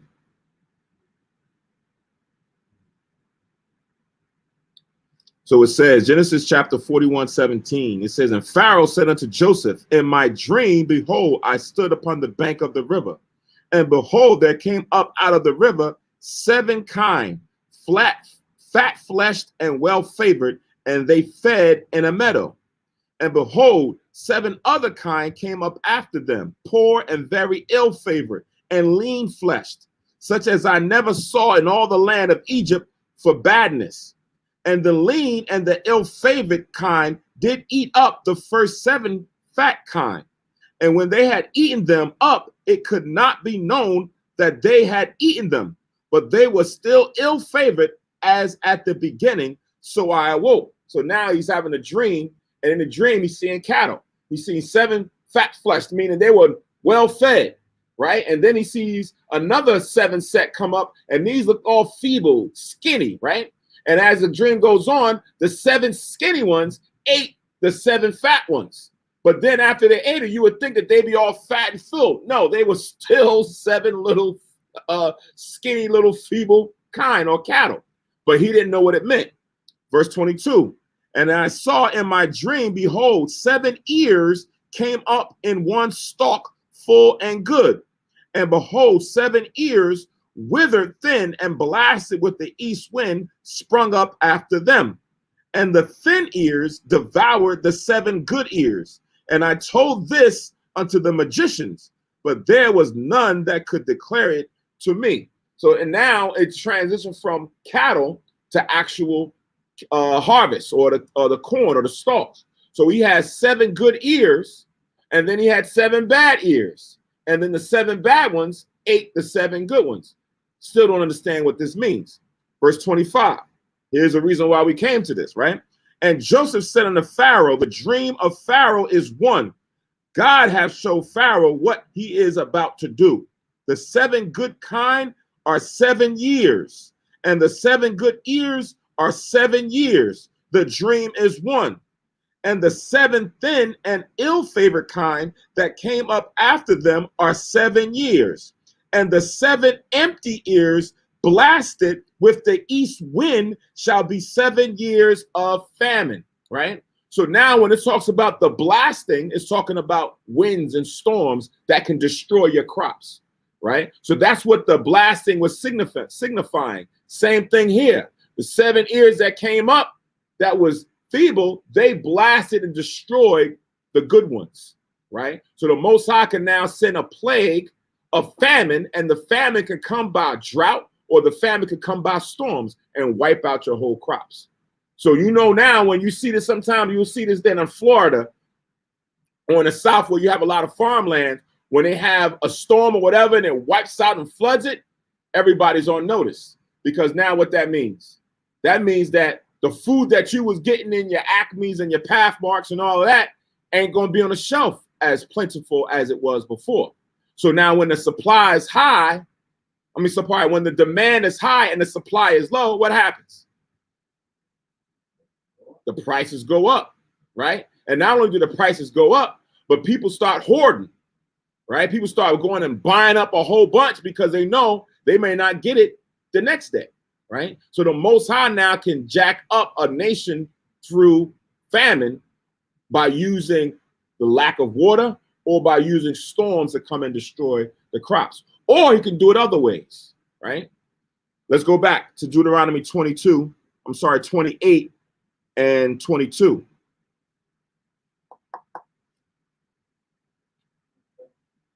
I stopped at I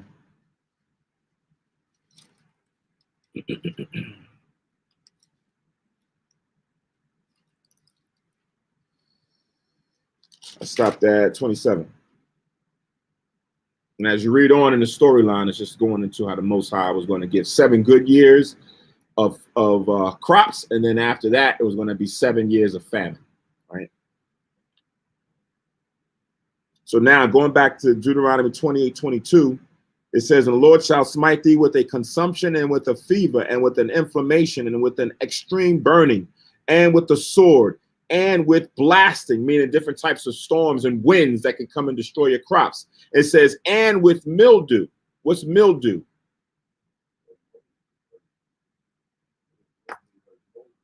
Right, like mold. Like sometimes if you people who garden, if you have a garden, sometimes if you don't tend to it or just based on the circumstances that happen in the environment, you'll see dry or wet mold that comes upon your crops or your plants. And it turns into a different color. It's like white, right? Or it's all moist and it now starts to decay the different crops. So the Lord can have an influx of mildew come on your crops. You can't eat it, right? That's like when you have certain mold and mildew in your house.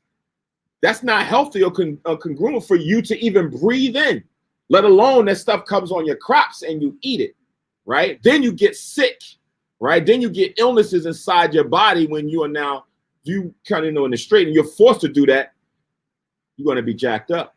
And this is all now a form of a curse from the Most High because of disobedience. You see, in Australia, they have a mice problem that's destroying crops. White part of the crops is that eat everything they have.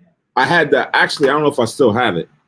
I had I was going to bring it up during the time of the Passover for the unleavened bread. I had I had a video for that of the different mice, and it was I seen that it was crazy. It was running everywhere, eating everything. But you know, mice and rodents and pestilence. I mean, things like that carry pestilence. So when they go, they bring disease. They eat your crops and they leave. And then the things that's left that they went and tampered with, it's now on there. And then now you still got to try to go eat. And you're eating this pestilence, right? That comes from the different rodents and things that came in. Or they leave little droppings here and there and it contaminates everything, right? So that's when the Most High brings plagues like that. Man, those plagues can really jack up and jam you up, man, right? And that destroys your whole livelihood. So now we was reading about the cattle was going to be all nice and fat from the offerings that we was going to bring, because if we got a good harvest, guess who else is eating? Your herds of your flock. You're not the only one, and your herds of your flock is eating well too. But now when this is all destroyed, guess who's not eating? The animals. The animals start to get disease and they start to die, as well as the people, right? Because of not being joyful and keeping this order to the Most High with he himself, as well as with those others who are amongst us as well. Go to the book of Amos. Amos chapter 4.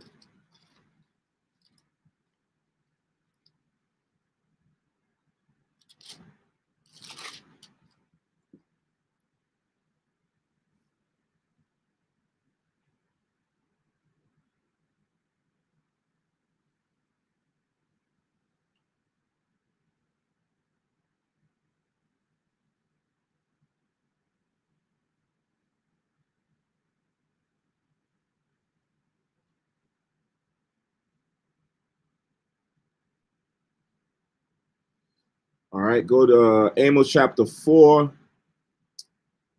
Start at verse 7.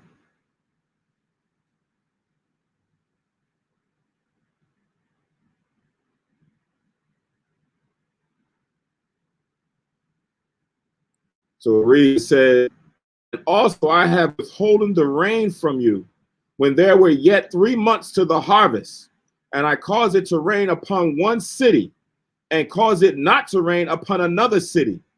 One piece was rained upon, and the piece wherewith it rained not withered, right? So the Most High can be tactful and cause rain to happen in one area and then withhold it from another area. So that one area that don't have rain now is going to go through what? Drought and famine.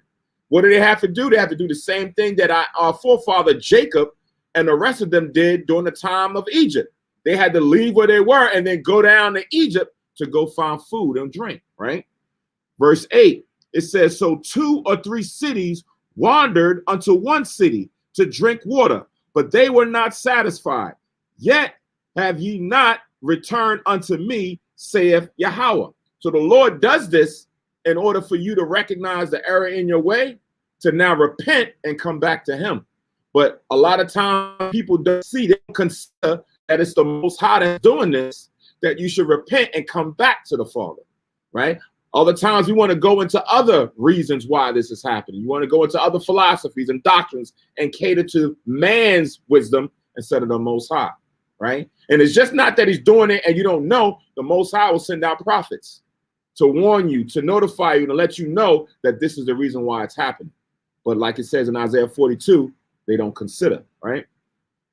Verse 9, it says, I have smitten you with blasting and mildew, when your gardens and your vineyards and your fig trees and your olive trees increased, and the palmer worm devoured them.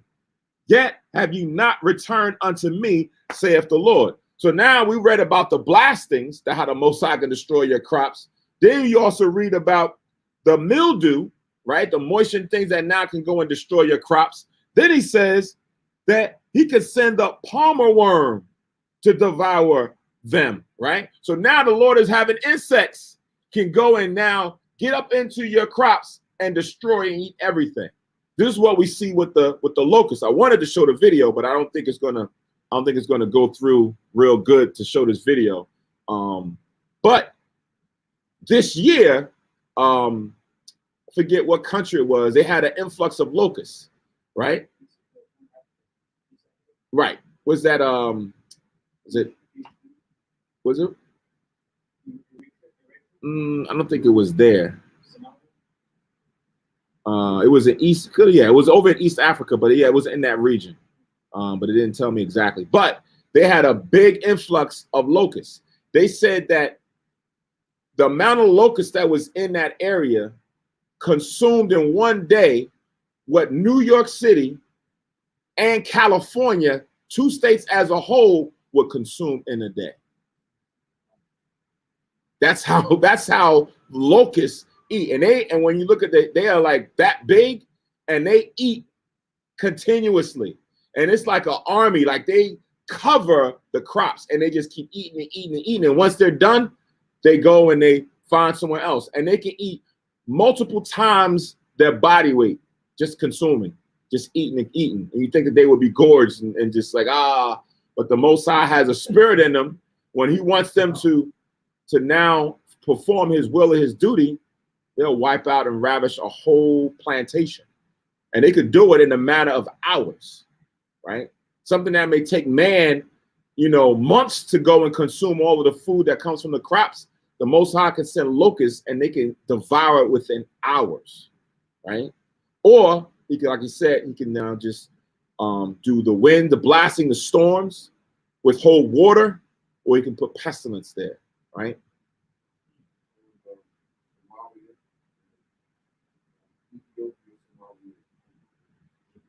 And Djibouti. Kahan Nabiyah was right? Somalia, Ethiopia, and Djibouti.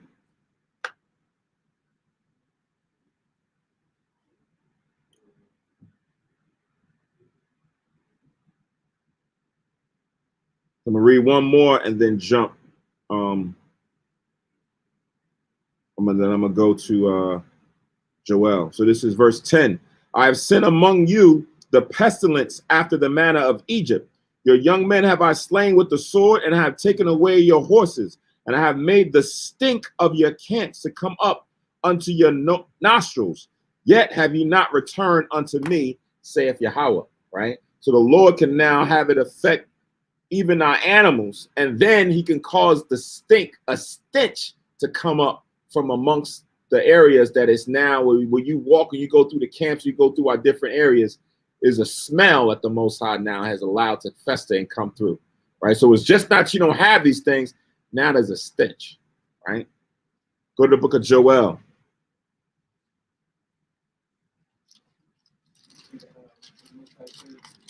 Don't get the manna on the Sabbath. Don't do it.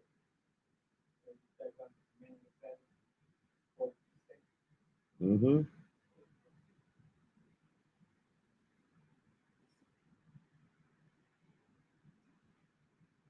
So this is Joel chapter 1, verse 2. It says, hear this, ye old men, and give ear, all ye inhabitants of the land. Have this been in your days, or even in the days of your fathers? Tell ye your children of it, and let your children tell their children, and their children another generation. That which the palmer worm have left hath the locust eaten, and that which the locust have left hath the cankerworm eaten, and that which the cankerworm have left have the caterpillar eaten, right? So we're just showing you the Most High can use all varieties of different ways to plague and bring the curse or the judgment upon us. So this was a reminder to let us know that the Lord can do this, and he has done this. Tell it to your children, have their children's children tell it, and then have their children's children tell it on down to be as a deterrent so that this doesn't happen to them in their time, right? Let's jump to chapter 2. That was Joel chapter 1, verses 2 to 4. And another precept to link with that, it says, Joel 2:25. It says, and I will restore to you the years that the locusts have eaten, the cankerworm and the caterpillar and the palmer worm, my great army, which I sent among you, and ye shall eat in plenty and be satisfied. So now the Most High can turn that around once you come back to him. The Most High can now take that which was now cursed or barren and then make it fruitful, right? Increase the land again like it was in the time before, right? So now let's go to Malachi. Malachi chapter 3.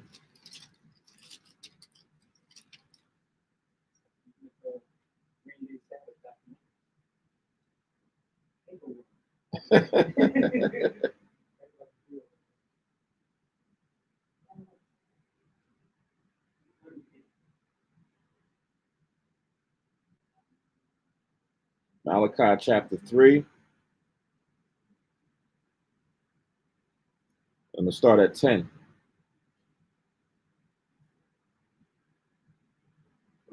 Yahweh Kanan, if you could read that, Baba Kashar.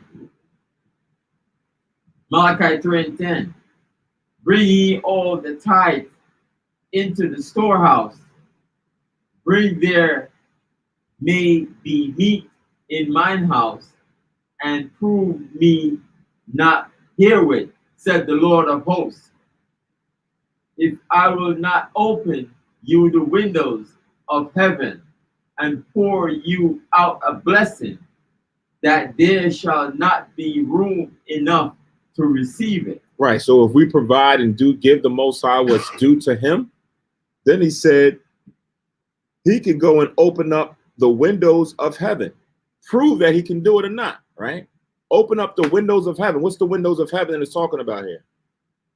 In this context, what's the windows of heaven that the Most High is going to open up? Blessing. Huh? It says pour out a blessing, but what specifically is the window of heaven? Mm-hmm.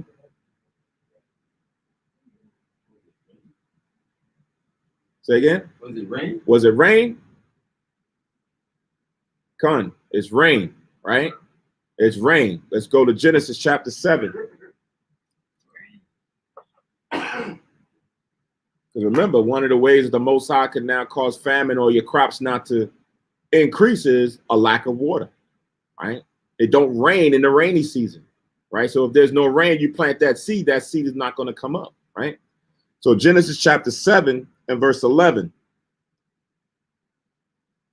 It says, in the 600th year of Noah's life, in the second month, the 17th day of the month, the same day were all the fountains of the great deep broken up, and the windows of heaven were open, and the rain was upon the earth 40 days and 40 nights, right? So this was how the Most High plagued or judged man back then in the beginning, through water, right? And he put the rainbow as a sign that he would never destroy the earth again by the use of water. So the fountains that came up from the deep and the things that came from the windows of heaven was water, right? Rain from on top and the water that came up from the deep, and that flooded the earth in a manner which only 8 people was able to survive. All right. So now let's go back to Malachi 3 and 10 again. We're coming. Malachi chapter 3, verse 10. Bring ye all the tithes into the storehouse, that there may be meat in mine house, and prove me now herewith, said the Lord of hosts, if I will not open you the windows of heaven and pour you out a blessing, that there shall not be room enough to receive it. Right. So the Most High is like, try me, right? Try me out. If you do this, see if I don't do this for you, right? Prove me wrong, right? And the Most High has always been right. The Most High has always been on point. So if we do what the Most High asks of us to do, he can now show us favor 5, 10, 20 times more. Read on. Verse 11, Malachi 3 and 11. And I will rebuke the devourer for your sakes, and he shall not destroy the fruits of your ground, neither shall your vine cast her fruit before the time in the field, said the Lord of hosts. So now it says, if you do that, the Most High says he will rebuke the devourer for your sakes. What is who is the devourer here? Who is the Most High going to rebuke?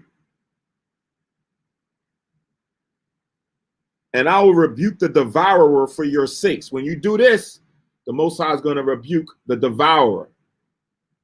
Who is the devourer, or what is a devourer that we've been talking about these past 20, 30 minutes?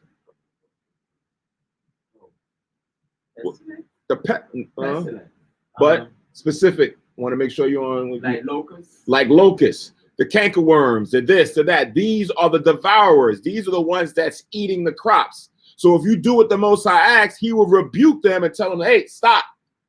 Right? Move on somewhere else. Don't bother them. Don't bother him. Right? Go to Psalms chapter 105.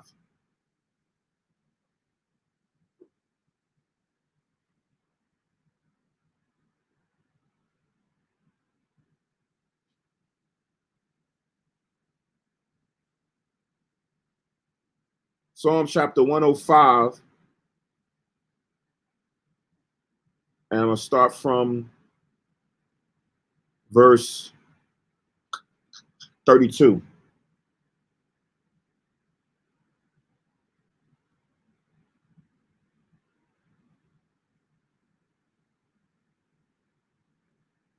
So this is going to highlight going back to when we was in Egypt and how the Most High plagued the Egyptians, right? So it says he gave them hail for rain and flaming fire in their land. He smote their vines also and their fig trees, and brake the trees of their coast. He spake, and the locusts came, and caterpillars, and that without the number. So like, and that without number, meaning it was a lot of them, and did eat up all the herbs in their land, and devoured the fruit of their ground, right? So the devourers that was eating up everything were the locusts, the plankerworm, the cankerworm, the caterpillars, all these different types of insects that he had described already. This is what he would use to now destroy and plague. But in this case, the Most High says, once you now come back, I will rebuke all of that and then now allow your increase to flourish, right? And then I will allow you to eat in those days. Go to Isaiah 65.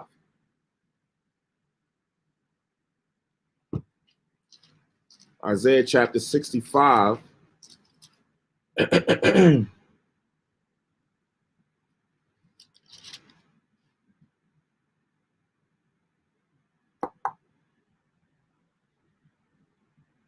And verse 13.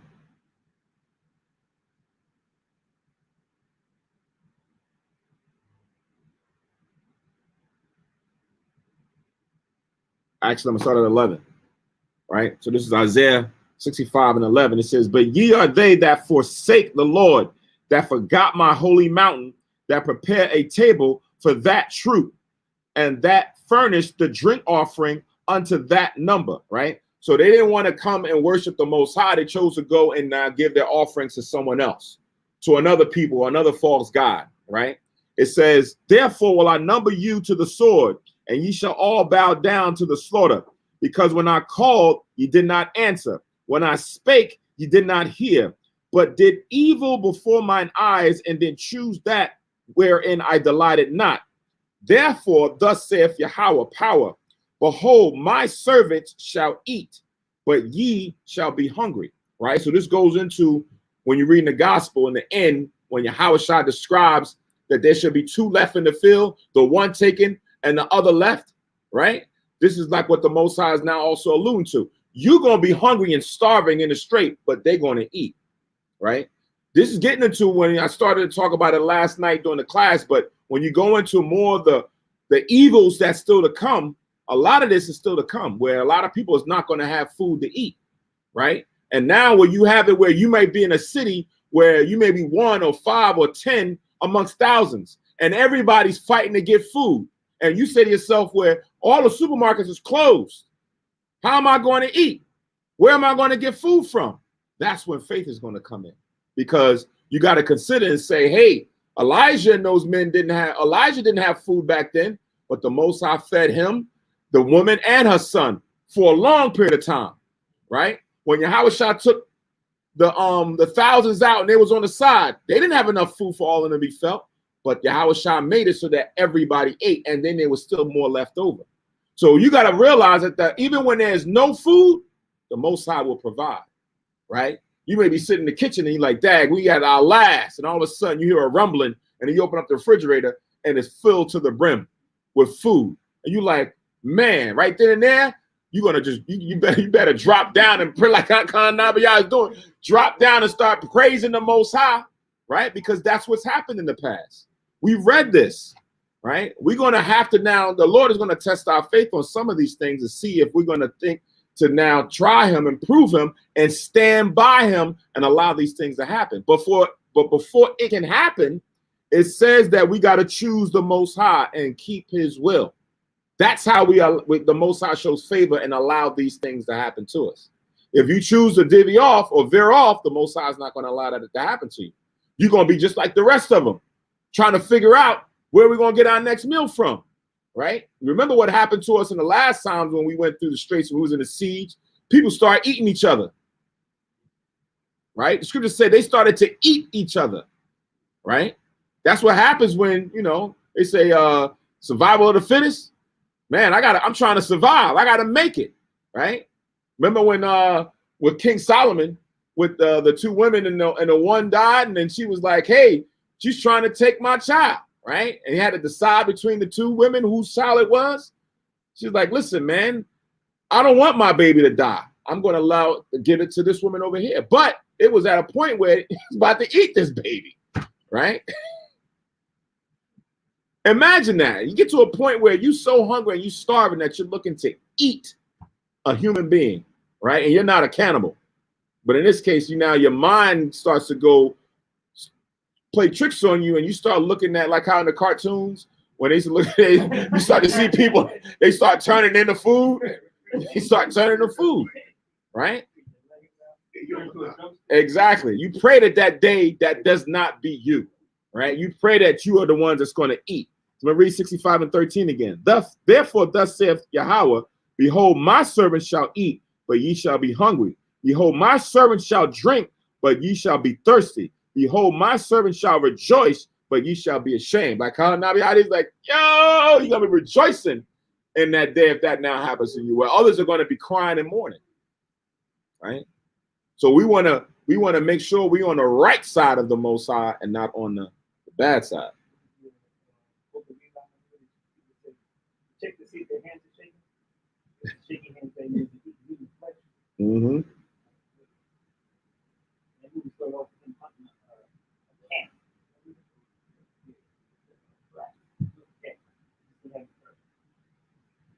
All right, let's go to Romans.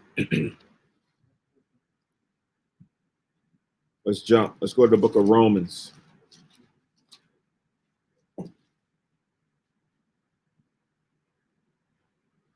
Eighth chapter and the 18th verse.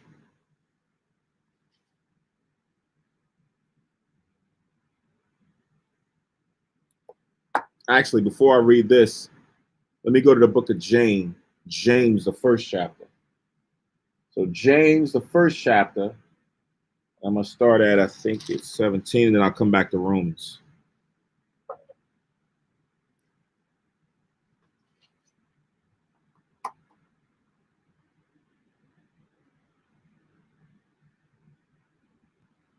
Right, James chapter 1 and verse 17. Actually, 18. James chapter 1 and verse 18.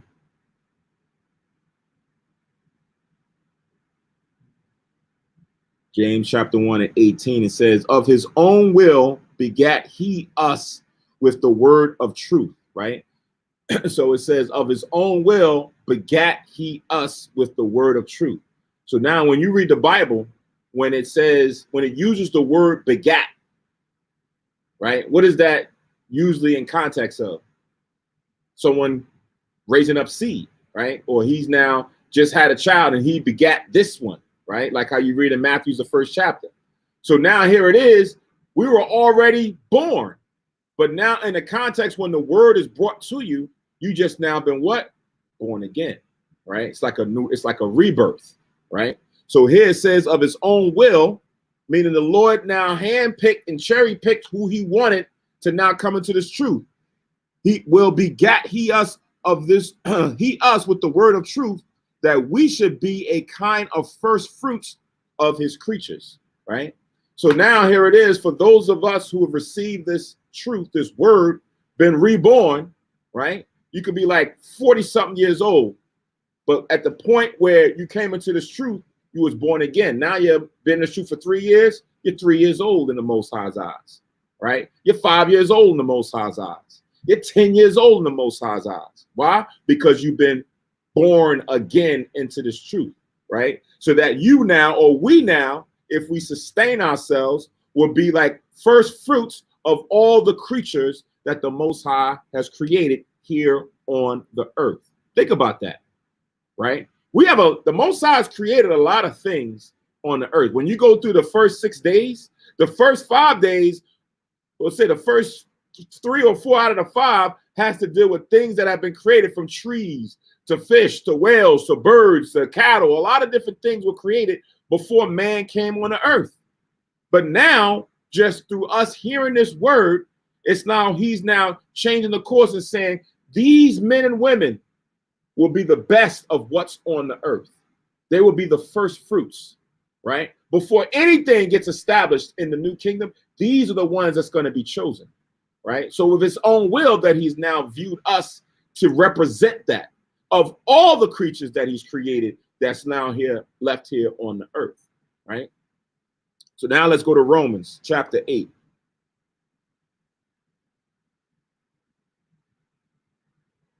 Romans chapter 8 and verse 18.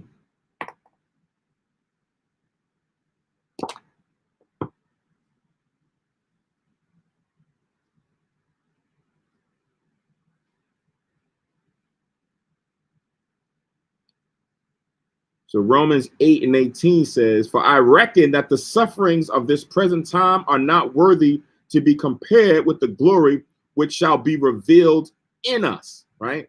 So the sufferings that we're going through right now, all the trials and tribulations, right? And some of us, we're not going through a trial every moment, every hour, everything that for us to say, yo, I'm going through so much, I don't know. Like how Elijah was ready to die because it was after his life, right? We're not going and suffering as much as they did, but we're still got more to go through. We still have more of things to test our faith. But as it states here, the reckoning of the suffering of this present time are not worthy to be compared of what's to come, right? The things that we still have promised that we're going to receive.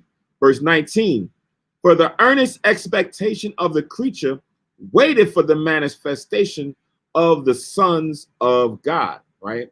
So the world is so jacked up that you got things that's waiting for the first fruits of the Most High, which are the sons and daughters of the Most High, to be put in order to set everything aright, right? That's kind of why when you look at that video, it was kind of intriguing to me that Ishmaelite, I believe she was Ishmaelite woman, who was saying that, listen, we need the real men of Judah to come back to the land because you are the ones that are now going to set things in right. Now, we looking at what's going on over there. You got the Palestinians and Israelis going back and forth. But you had a video of this one Palestinian or Israeli woman who's saying, listen, we need you, so-called black man, the real Jew, to come back and establish order in the earth. Because with what's going on right now, things is out of order. There's no rhyme or reason to what's going on. The government's policies and things is not going to set things right. Treaties and this, that, it's not going to work. It hasn't worked for decades. Right? The only thing that's going to work is for the sons of the Most High God to come back with Yahushua and put things in its proper order. Right? It says, for the creature was made subject to vanity, not willingly, but by reason of him who have subjected the same in hope, because the creature itself also shall be delivered from the bondage of corruption into the glorious liberty of the children of God. Right? So everything, when you look at it in this holistic perspective, the Most High has set these things the way it is, darkness before light, right? And now in that darkness area, we have to be proven in order to now receive those glories and those rewards that we're talking about. The Lord didn't set it up where everything was going to be good. It was going to be light, then darkness. It didn't happen like that, right? He established and wrote the word, wrote the scripts, so that we now are that chosen savior, that chosen hero to come back and establish order in the movie, right? It says, for we know that the whole creature groaneth and travaileth in pain together until now. And not only they, but ourselves also, which have the first fruits of the Spirit, even we ourselves groan within ourselves, waiting for the adoption, to wit, the redemption of our body. So now you have the other creatures that are waiting for us, and they're groaning. The trees is upset. The dirt, the ground is upset. The oceans is upset. All the pollution and things that's in the ocean. They showed the video, I think it was last week, that the oil, some pipeline or whatever, burst underneath the water, and the water was on fire. I had never seen anything that looked like that. It was a big fire, and they had like fire trucks or whatever that was in the ocean, putting water on top of water, but that was on fire, right? And you're like, what the heck? So now you got sea animals and things that's now swimming in this. And, you know, if you can tap into the mind of the fish and the whales and everything else of what they're thinking when they now have to swim through all this debris and clutter, man, who the heck did this? Where did this come from, right? Man, which man, Esau and them? Look how they're jacking up all of our stuff. So they're waiting for the righteous to come and set things back in order. But they're not the only ones waiting. We're also groaning and waiting too. How long do we have to suffer and go through these torments and these tribulations? I'll read it again, 23. And not only they, but ourselves also, which have the first fruits of the Spirit, right? So we're the first ones in these last days, this generation of men and women that the Lord chose to put his Spirit in. In the kingdom, everyone that's an Israelite is going to get that Spirit. Everyone is going to know truth in that day. But right now, we're the first fruits. We're going to have a glorious name moving forward. But right now, we're still groaning and going through pain and anguish until that time. It says, even we ourselves groan within ourselves, waiting for the adoption, to wit, the redemption of our body, right? When we are now taken back to glory. That's what we're waiting for the Most High to come and redeem us back to the chosen that we were always from the beginning. Right? That's what it talks about when it goes into the adoption. Sometimes people look at adoption in a carnal sense. It was like, yeah, he don't really have a father, right? But I'm going to adopt him, right? That's not what this is talking about. This adoption is now bringing us back to our glory, right? Redeeming us back to what we were in the past. Not that we're now orphans where we never really had a father, or the father we had say, oh, I ain't got nothing to do with you. And then you get another father to come adopt you. No, we're not having another father adopt. We having our father come and redeem us. That's what it says here. Waiting for the adoption, to wit, the redemption of our body, right? Verse 24, for we are saved by hope, but hope that is seen is not hope. For what a man seeth, why doth he yet hope for? So the hope that we have for, most people can't see it. Hell, it's not even tangible for us right now. It's all spiritual, but we're still waiting for it day by day, right? I'm still waiting to even just see the chariots. I'm waiting to see Yahweh Shai, waiting to see the angels, waiting to see the destruction. There's a lot of these things that we're anticipating and we're hoping for because we know it's going to lead us to our salvation. Revelation chapter 14.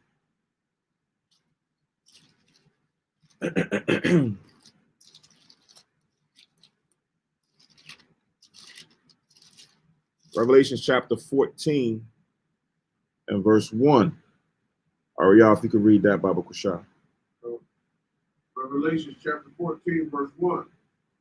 And I looked, and lo, a Lamb stood on the Mount Sion, and with him 144,000, having his father's name written in their foreheads. Right. So this is now the vision that John the Revelator sees of Yahweh Shai with the 144.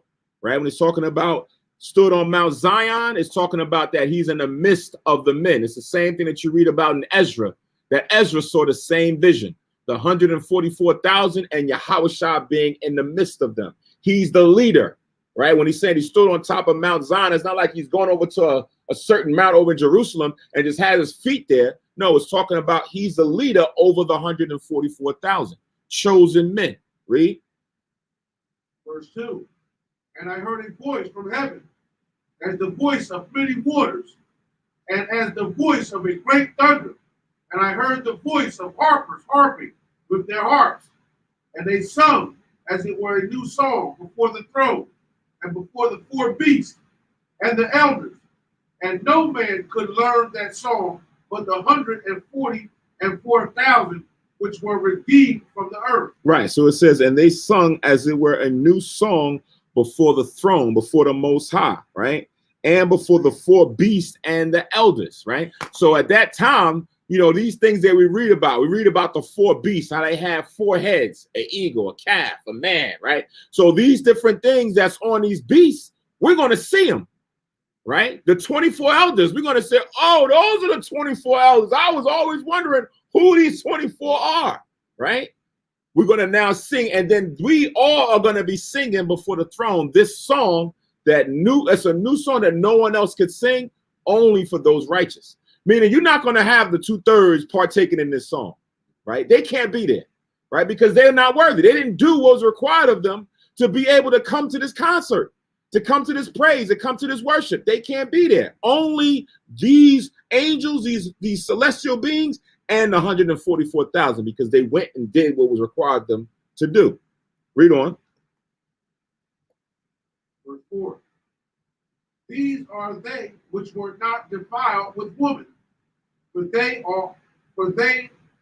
are virgins. Mm-hmm. These are they which follow the Lamb whithersoever he goeth. These were redeemed from among men, being the first fruits unto God and to the Lamb. Right. So it says, these are they which were not defiled with women, right? You understand when you read the scriptures, you know, you got scriptures that specifically talk little about women, now going in there and enticing and tempting men and causing them to go off. But then you also have it where this is figurative, right? What is now getting into like different philosophies and doctrines and things that nature that cause a man to go off and start fornicating spiritually, following after different customs and things that the Most High doesn't require. So now it says here, these are they which were not defiled with women, for they are virgins. So now if this was literal, that would mean that every man that's of the 144,000, they never actually physically slept with a woman, right? And that's not what it's talking about. Because when you read the New Testament, even Paul establishes order with the apostles as far as for them marrying if they cannot become without a woman, if they can't go out there and just do the work by themselves without having a family, being like a spiritual unit. Then you read about in the books of Galatians and Ephesians as far as for how a man should love his wife as he loves himself. So these men that's being set up is not literally virgins. They're spiritually virgins, meaning that once they came into this truth, once the Most High begat them into this truth, they didn't have Catholicism or Islam or Moorish temple society, whatever that is. They didn't have them to come and influence them and entice them to go out and do something that they shouldn't be doing. They stayed pure. They stayed chaste. That's what this is talking about spiritually. So we read that again. These are they which were not defiled with women, for they are virgins. These are they which follow the Lamb whithersoever he goeth. The same way he reads in 1 Peter 2:21, where it talks about Christ being our example, and we should follow in his footsteps, right? So wherever he went, wherever he goes, wherever he says, that's where we should go. And that's according to the word, the Bible. That's the instructions of what laws to keep, how to keep them, right? And what manner, when to keep them, right? Which ones are now lenient, right? These things is here in the word for us to now go and keep. And whethersoever Yahweh Shai and the Most High say go and do, that's what the 144,000 will do. It says, these were redeemed, adopted, right, from among men, meaning they were chosen, or we were the ones chosen, taken, not him, not her, not them, but these ones. This is specifically just talking about men, right? The 1/3 is going to be other men, women, and children, but the 144 will be men that will be raised up as kings and priests with Yahushua. These are the ones that was choice before the Most High. These are the ones who are, as the word says, begotten of the Father, right? The same way Christ is begotten of all mankind, these 144,000 are begotten of the rest of man that's left on the earth. It says, being the first fruits unto God and to the Lamb, right? So this is what now we now see is the order that's left on us, right? So the last few precepts here, go to 1 Corinthians chapter 10.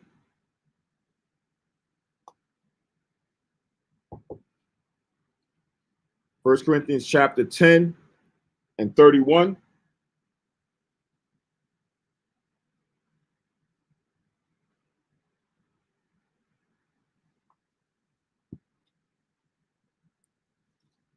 Somebody read that, Babu Kushar.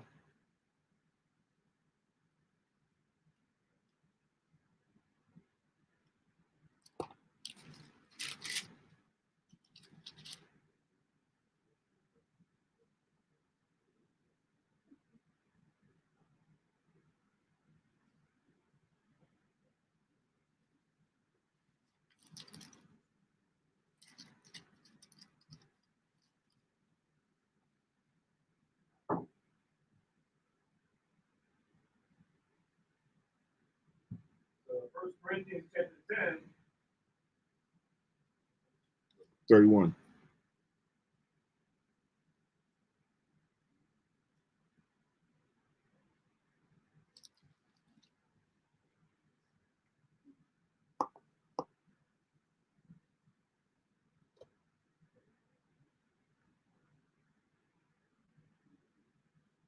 First Corinthians 10, 31. Whether therefore ye eat or drink, whatsoever ye do all to the glory of God. Right. So it says whether Whether therefore ye eat, right? Because we're talking about the first fruits, and you go and you wave it before the Most High, then you go and you start getting the rest of your harvest and eating. It says, or drink, or whatsoever ye do, meaning in deeds. It says, do all to the glory of the Most High power, meaning that everything that you do has to have a consideration of the Most High. Is it lawful? Would it be accepted? Right? You used to have people who wore those bracelets. What would Jesus do? Right?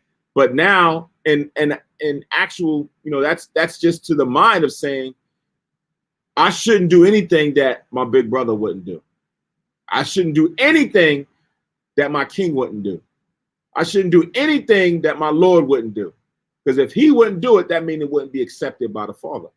Right? He will only try to do things that would be accepted by the Father unto glory. So it's the same thing here, right? Go to Psalms chapter 92.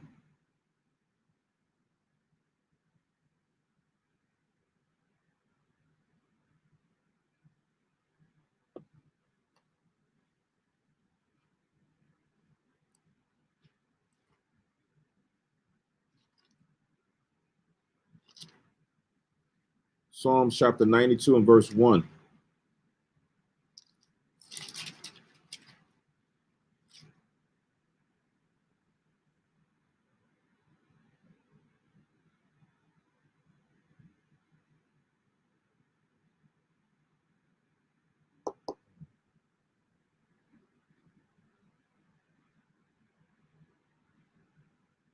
So Psalm chapter 92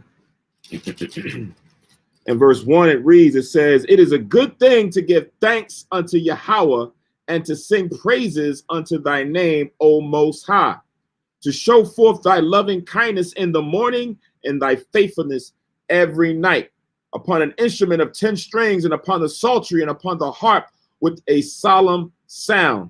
For thou, Lord, has made me glad through thy work, and I will triumph in the works of thy hand. So it's a good thing to praise the Most High in the morning and in the evening, when you wake up and when you go to sleep, right?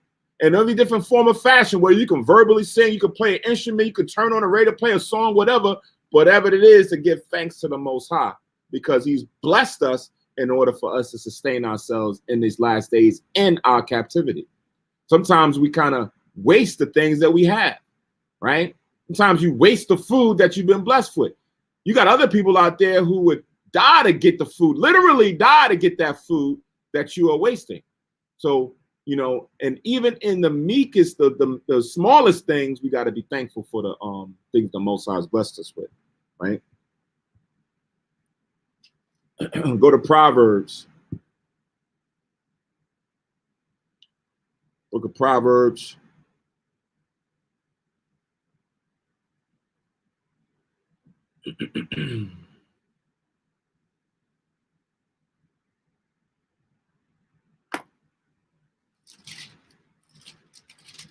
Proverbs chapter 3.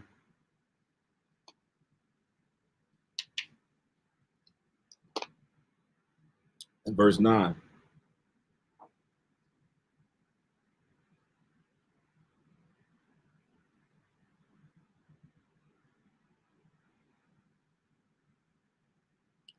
So in Proverbs chapter 3 and verse 9, it says, honor the Lord with thy substance and with the first fruits of all thine increase, right?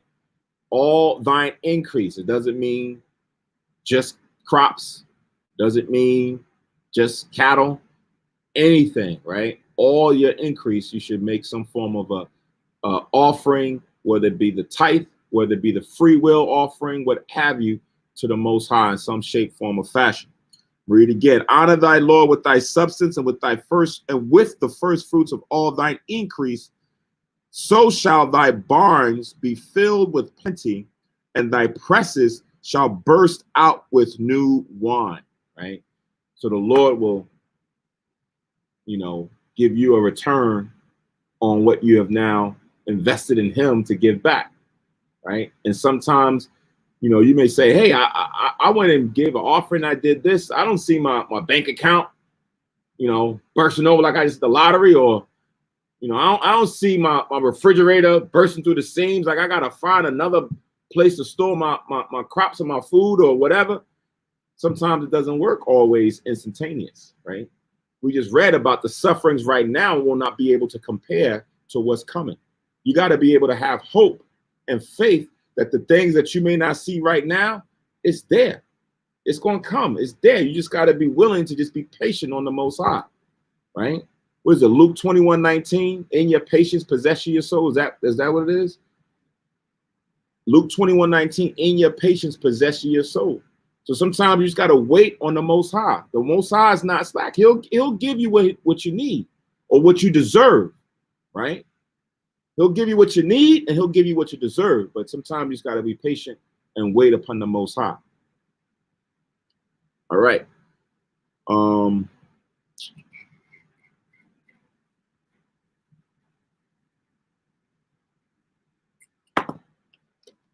You see this. I'll read this one here. I'll read this last one. Go to Acts chapter 2. You know, one of the great storylines of the miracle that the Most High had happened during the time of the first fruits in that captivity during the Roman Empire. Acts chapter 2. I'm going to read verses 1 all the way down to 13.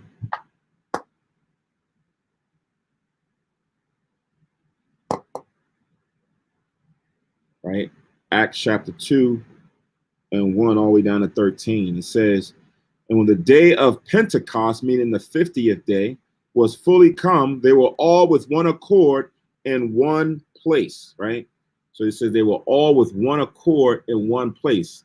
This is something that we still desire right now, to be all in one accord. That's something that's going to be fulfilled when Yahushua comes. Whole list, go to the book of Zephaniah.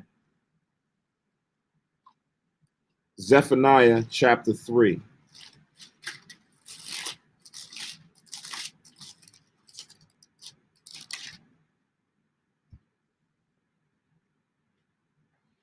Zephaniah chapter 3 and verse 8.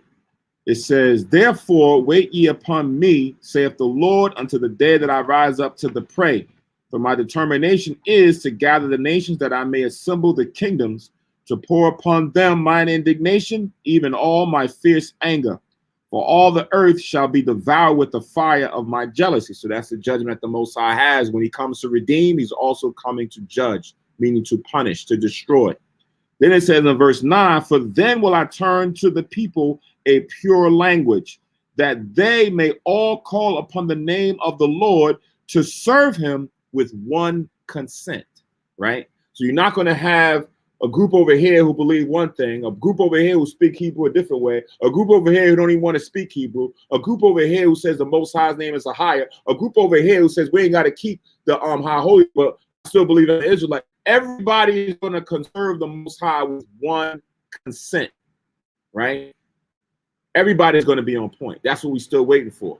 Right now, we're rehearsing and we're in different pockets, but we're not all in one consent yet.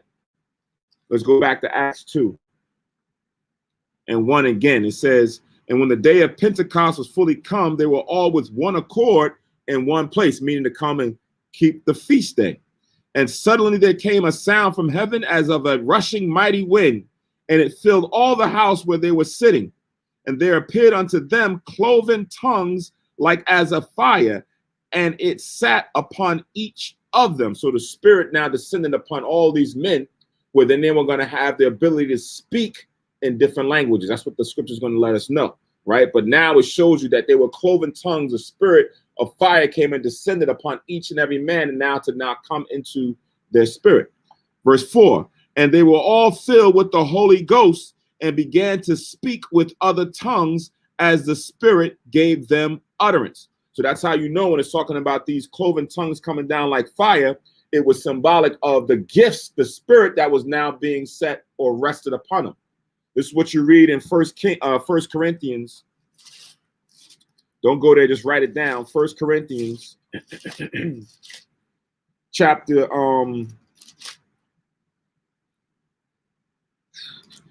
actually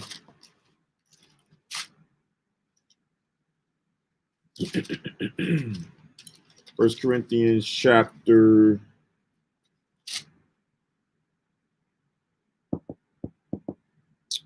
It's the one.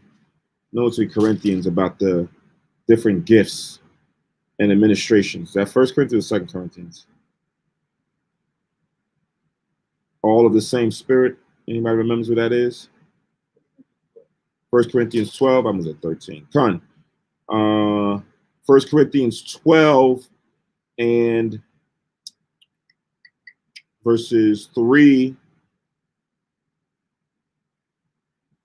down to 10. Actually, down to 11. Right? 1 Corinthians 12 verses 3 down to 11. Just write that down. That just goes into how the Most High, through the Holy Spirit, has different gifts that are being distributed out to different men as he sees fit, whether it be interpretation, whether it be counsel, whether it be speaking in tongues, whether it be prophecy. The Most High can now have these different gifts rest upon different men. Might, right? The Most High can now take a person who's feeble and make him mighty, just like Samson, right? So in this case, during the time of the Pentecost, the Most High had it where all these men were now going to be given the spirit to speak in different languages, right? It says, verse 5, and there were dwelling at Jerusalem devout, they were dwelling at Jerusalem Jews, devout men out of every nation under heaven. So these were not men who was wishy-washy. These were not men who were sometiming. These was devout men that came back to keep the feast of the Pentecost at Jerusalem. And that is where the Most High deemed these men to be fortunate enough to have this gift bestowed upon them, right? Because they were devout.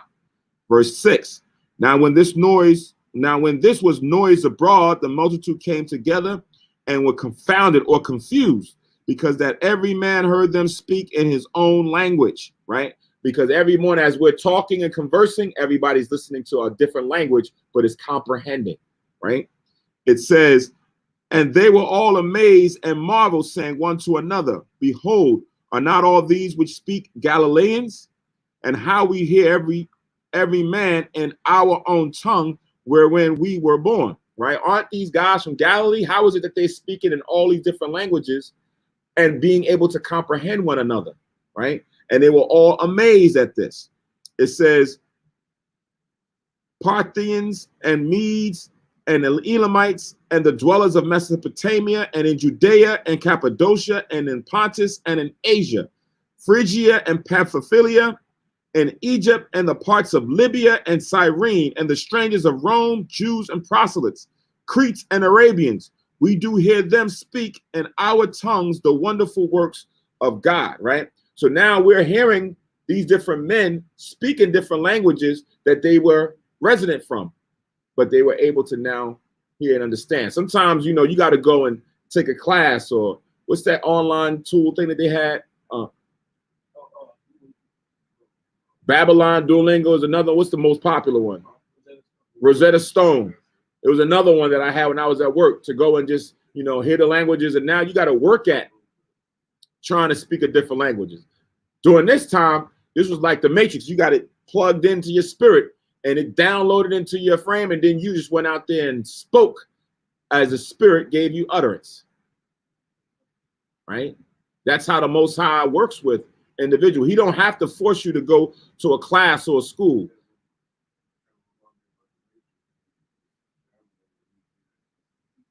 Right. That's what I just said. It's like the Matrix, just download. And when you look in the scriptures, that's how the Most High operate, right? If you wanted to have a certain individual now do something, he just put the spirit on, right? To the point where in the same context, in order to do what they were doing, folks believed that you had to go to school to learn how to do it, right? Where did Saul get to learn how to prophesy like that? Where did Christ, this man Jesus, learn this and speak like that? He was talking at a young age amongst the doctors and lawyers and talking with them. Like, where did he get this from? Then he got older and like, where did he learn to speak like that? Right? Because it wasn't a conventional thing. It's not conventional wisdom. This is on a higher level, how the Most High can just change a person in the twinkling or blink of an eye. And that's what happened with these men. So it says, verse 12, and they were all amazed and were in doubt, saying one to another, what meaneth this? Right? So they was confused. They couldn't all settle on how is it that these men were all speaking like this. So now they were now asking the question. Verse 13, others mocking said, these men are full of new wine, right? So these guys is drunk, and it's the wine that's causing them to be like this, man. It's the wine that's causing them to, you know, when you're drunk, you start saying things and you ain't making no sense, right? Some people, you can see some people who drunk or two drunks together, and they say, yeah, and they just slurring and talking out the word, and they don't like, yeah, you stand on the side like, what the hell are they talking about? I don't understand anything they're saying, but it appears that they do. They don't understand what they're saying. They don't know what the other person's saying. They just so inebriated. And that's what they thought these men were. But it wasn't wine or new wine or some variant, some new potion or whatever. It was the Most High that allowed these men to speak in that manner. So when we speak about, you know, we was reading in the Sabbath service about bringing new signs and new wonders, right? The prophet was asking, hey, for the Most High to bring new signs and new wonders in the earth. It's the same thing we want to see. I want to see a new sign being shown and use that brother, and everybody be in awe like how they were back then, right? Whether it be at a high holy day, whether it be at a camp, whether it be at, you know, something that you just out randomly teaching on a normal day, that the Most High would now manifest himself or manifest his spirit in an individual to now highlight him, Yahushua, and the beauty of the truth, right? So that's what we desire. All right, so you can write down, I'm not going to read it, but you can write down Tobit, the first and second chapter, book of Tobit, the first and second chapter in the Apocrypha, goes into, you know, Pentecost during his time. You can write down 2 Maccabees, chapter 12, verses 28 to 32.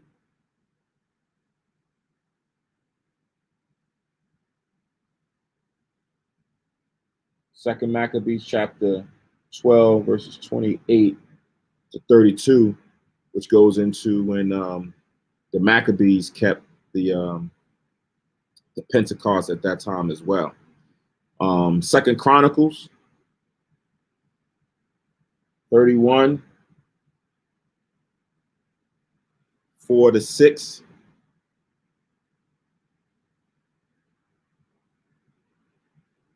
I'll give one more, Jeremiah chapter 2, 1 to 3. Right. Just some more precepts that I had planned on going through, but it says already 11:30. All right. So with that, chapter 2, verses 1 to 3. So with that, we're going to end off the service here. Get to the second part of the service, which is the feasting. I know pretty much those who are listening and watching online, you probably already feasted, probably already cooked something throughout the time while we were going through this. But you know how we are here. Sometimes we go a little long, and we're going to be going into the little morning hours in here, feasting, having a good time, fellowshipping, talking about current events and things that's going on. That's the other good thing outside of just the carnal food, it's spiritual food and the bonding of one another as we keep the feast days and in days after that. So Most High as well. Everybody has as the scriptures say, a joyful and rejoice during this day for the remainder of it until sundown tomorrow. Remember that it is a Sabbath day, that this is not, you know, an opportunity to go into our own cares of the world. Like we read in Leviticus, it's the day that we should not do servile work if it is permitted, you know, based on, you know, your employer. Sometimes certain people cannot get off, or the duty that calls it requires you to come in, but still on those days, pray to the Most High for favor and mercy on the judgment, because it is a day that we're supposed to take off from all our work. So, but most importantly, definitely enjoy this day. It's a festive day. It's a day as if the Yahushua and the Most High is with us, that we, you know, have a good time. Not even just here. Sometimes where you even on your own, and you have just good things, meditate on good thoughts and things that, you know, lead to the hope and desires that we have for getting out of here sooner, and then being one with one another as we come together in the kingdom. Imagine what that's going to be and the things that we need to do in order to get to that. All right. So again, I'm going to say happy first fruits, happy Pentecost. Again, enjoy, and give thanks to the Most High for everything that he has blessed you with an increase. And then keep the reminder that we do that back to him. We give him his increase or his portion that he's required, as well as the poor, right? Not just the Most High, but also the poor. All right. So with that, stay tuned for the closing prayers. But I'll prematurely say shalom. All right.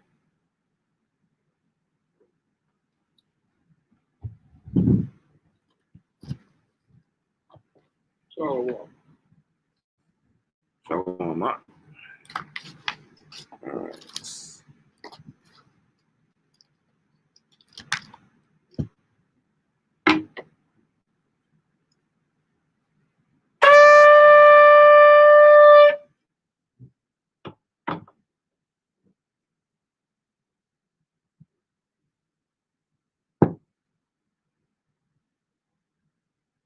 Barakatah Yahweh, Ba'ashem Yahweh Shai, Asherah, Nathalanawa, Par Yahagapin, Thawada Amun, La Yahweh, Ba'ashem Yahweh Shai, Af, Yasher Allah.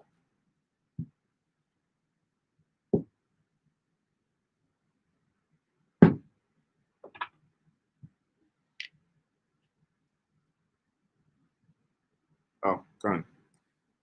English translation. Blessed are you, Yahweh, in the name of Yahweh Shai, that gives to us the fruit of the vine. Thank you, so be it. To Yahweh in the name of Yahweh Shai with Israel. Wow.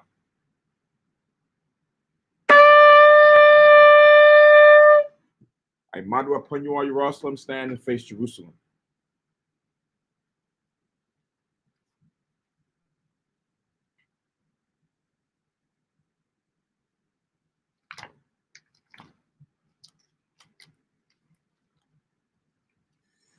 Yahweh, Ba'ashem, Yahweh Shai, Baba Kushah, Shemai, Lanawa, Aitha, Yum Yun, Aitha, Shalat, Mayaka Allah, Waha Allahayim, Tazwadakin, La, Shemal Ayah, Barak, Rapah, Magun, Wahakazayat, Banya, Yasha Allah, Washalat, Lanawa, Rabiam, Kakama, Rabiam Da'ai, Rabiam Bayana, Rabiam Sabalanwa, Rabiam Amawan, Rabiam Aqua, Rabiam Ahabiam, Rabiam Hagana, Rakhanaya, Wasalat, Ko, Katayamnawa, Lahaakim, Wa'akiwa, Wayasha'ala, Thamyad, Waiwalam, Ba'asham, Yahawashai, Thawada, Amun. In translation, Yahweh in the name of Yahweh Shai, or the Most High in the name of Christ, please listen to us now, right now. Send Michael and the righteous powers of angels to watch over, bless, heal, protect, and make strong the children of Israel. And send to us much wisdom, much knowledge, much understanding, much patience, much faith, much brotherhood, much love, much spiritual protection, and forgive all our sins for the brothers and sisters in Israel, always and forever, in the name of Yahweh Shai. Thank you, so be it. Prayer for the food. Yahweh, Gadawal, Bahasham, Adawanya, Yahweh Shai, Baba Kushah, Barak, Ma'akal, Yanawa, Shatayawa, Yanawa, Yayan, Yanawa, Lakam, Yanawa, Chakarai, Yanawa, Zakag, Bakawarium, Bahasham, Yahweh Shai, Thawada, Amun. Four corners prayer. Yahweh, Bahasham, Yahweh Shai, Barak Nawa, Wayasha Allah, Wabathya Saparium, Shema, Yasharallah, Yahweh, Allah Hayanawa, Yahweh, Akham. All right, with that, again, Shalom. Happy Feast of the First Fruits, Israel. Most High's will, everybody will enjoy the remaining of it. then we'll see each other during the classes upcoming next week, Tuesday, Friday. Shalom. Shalom. Shalom.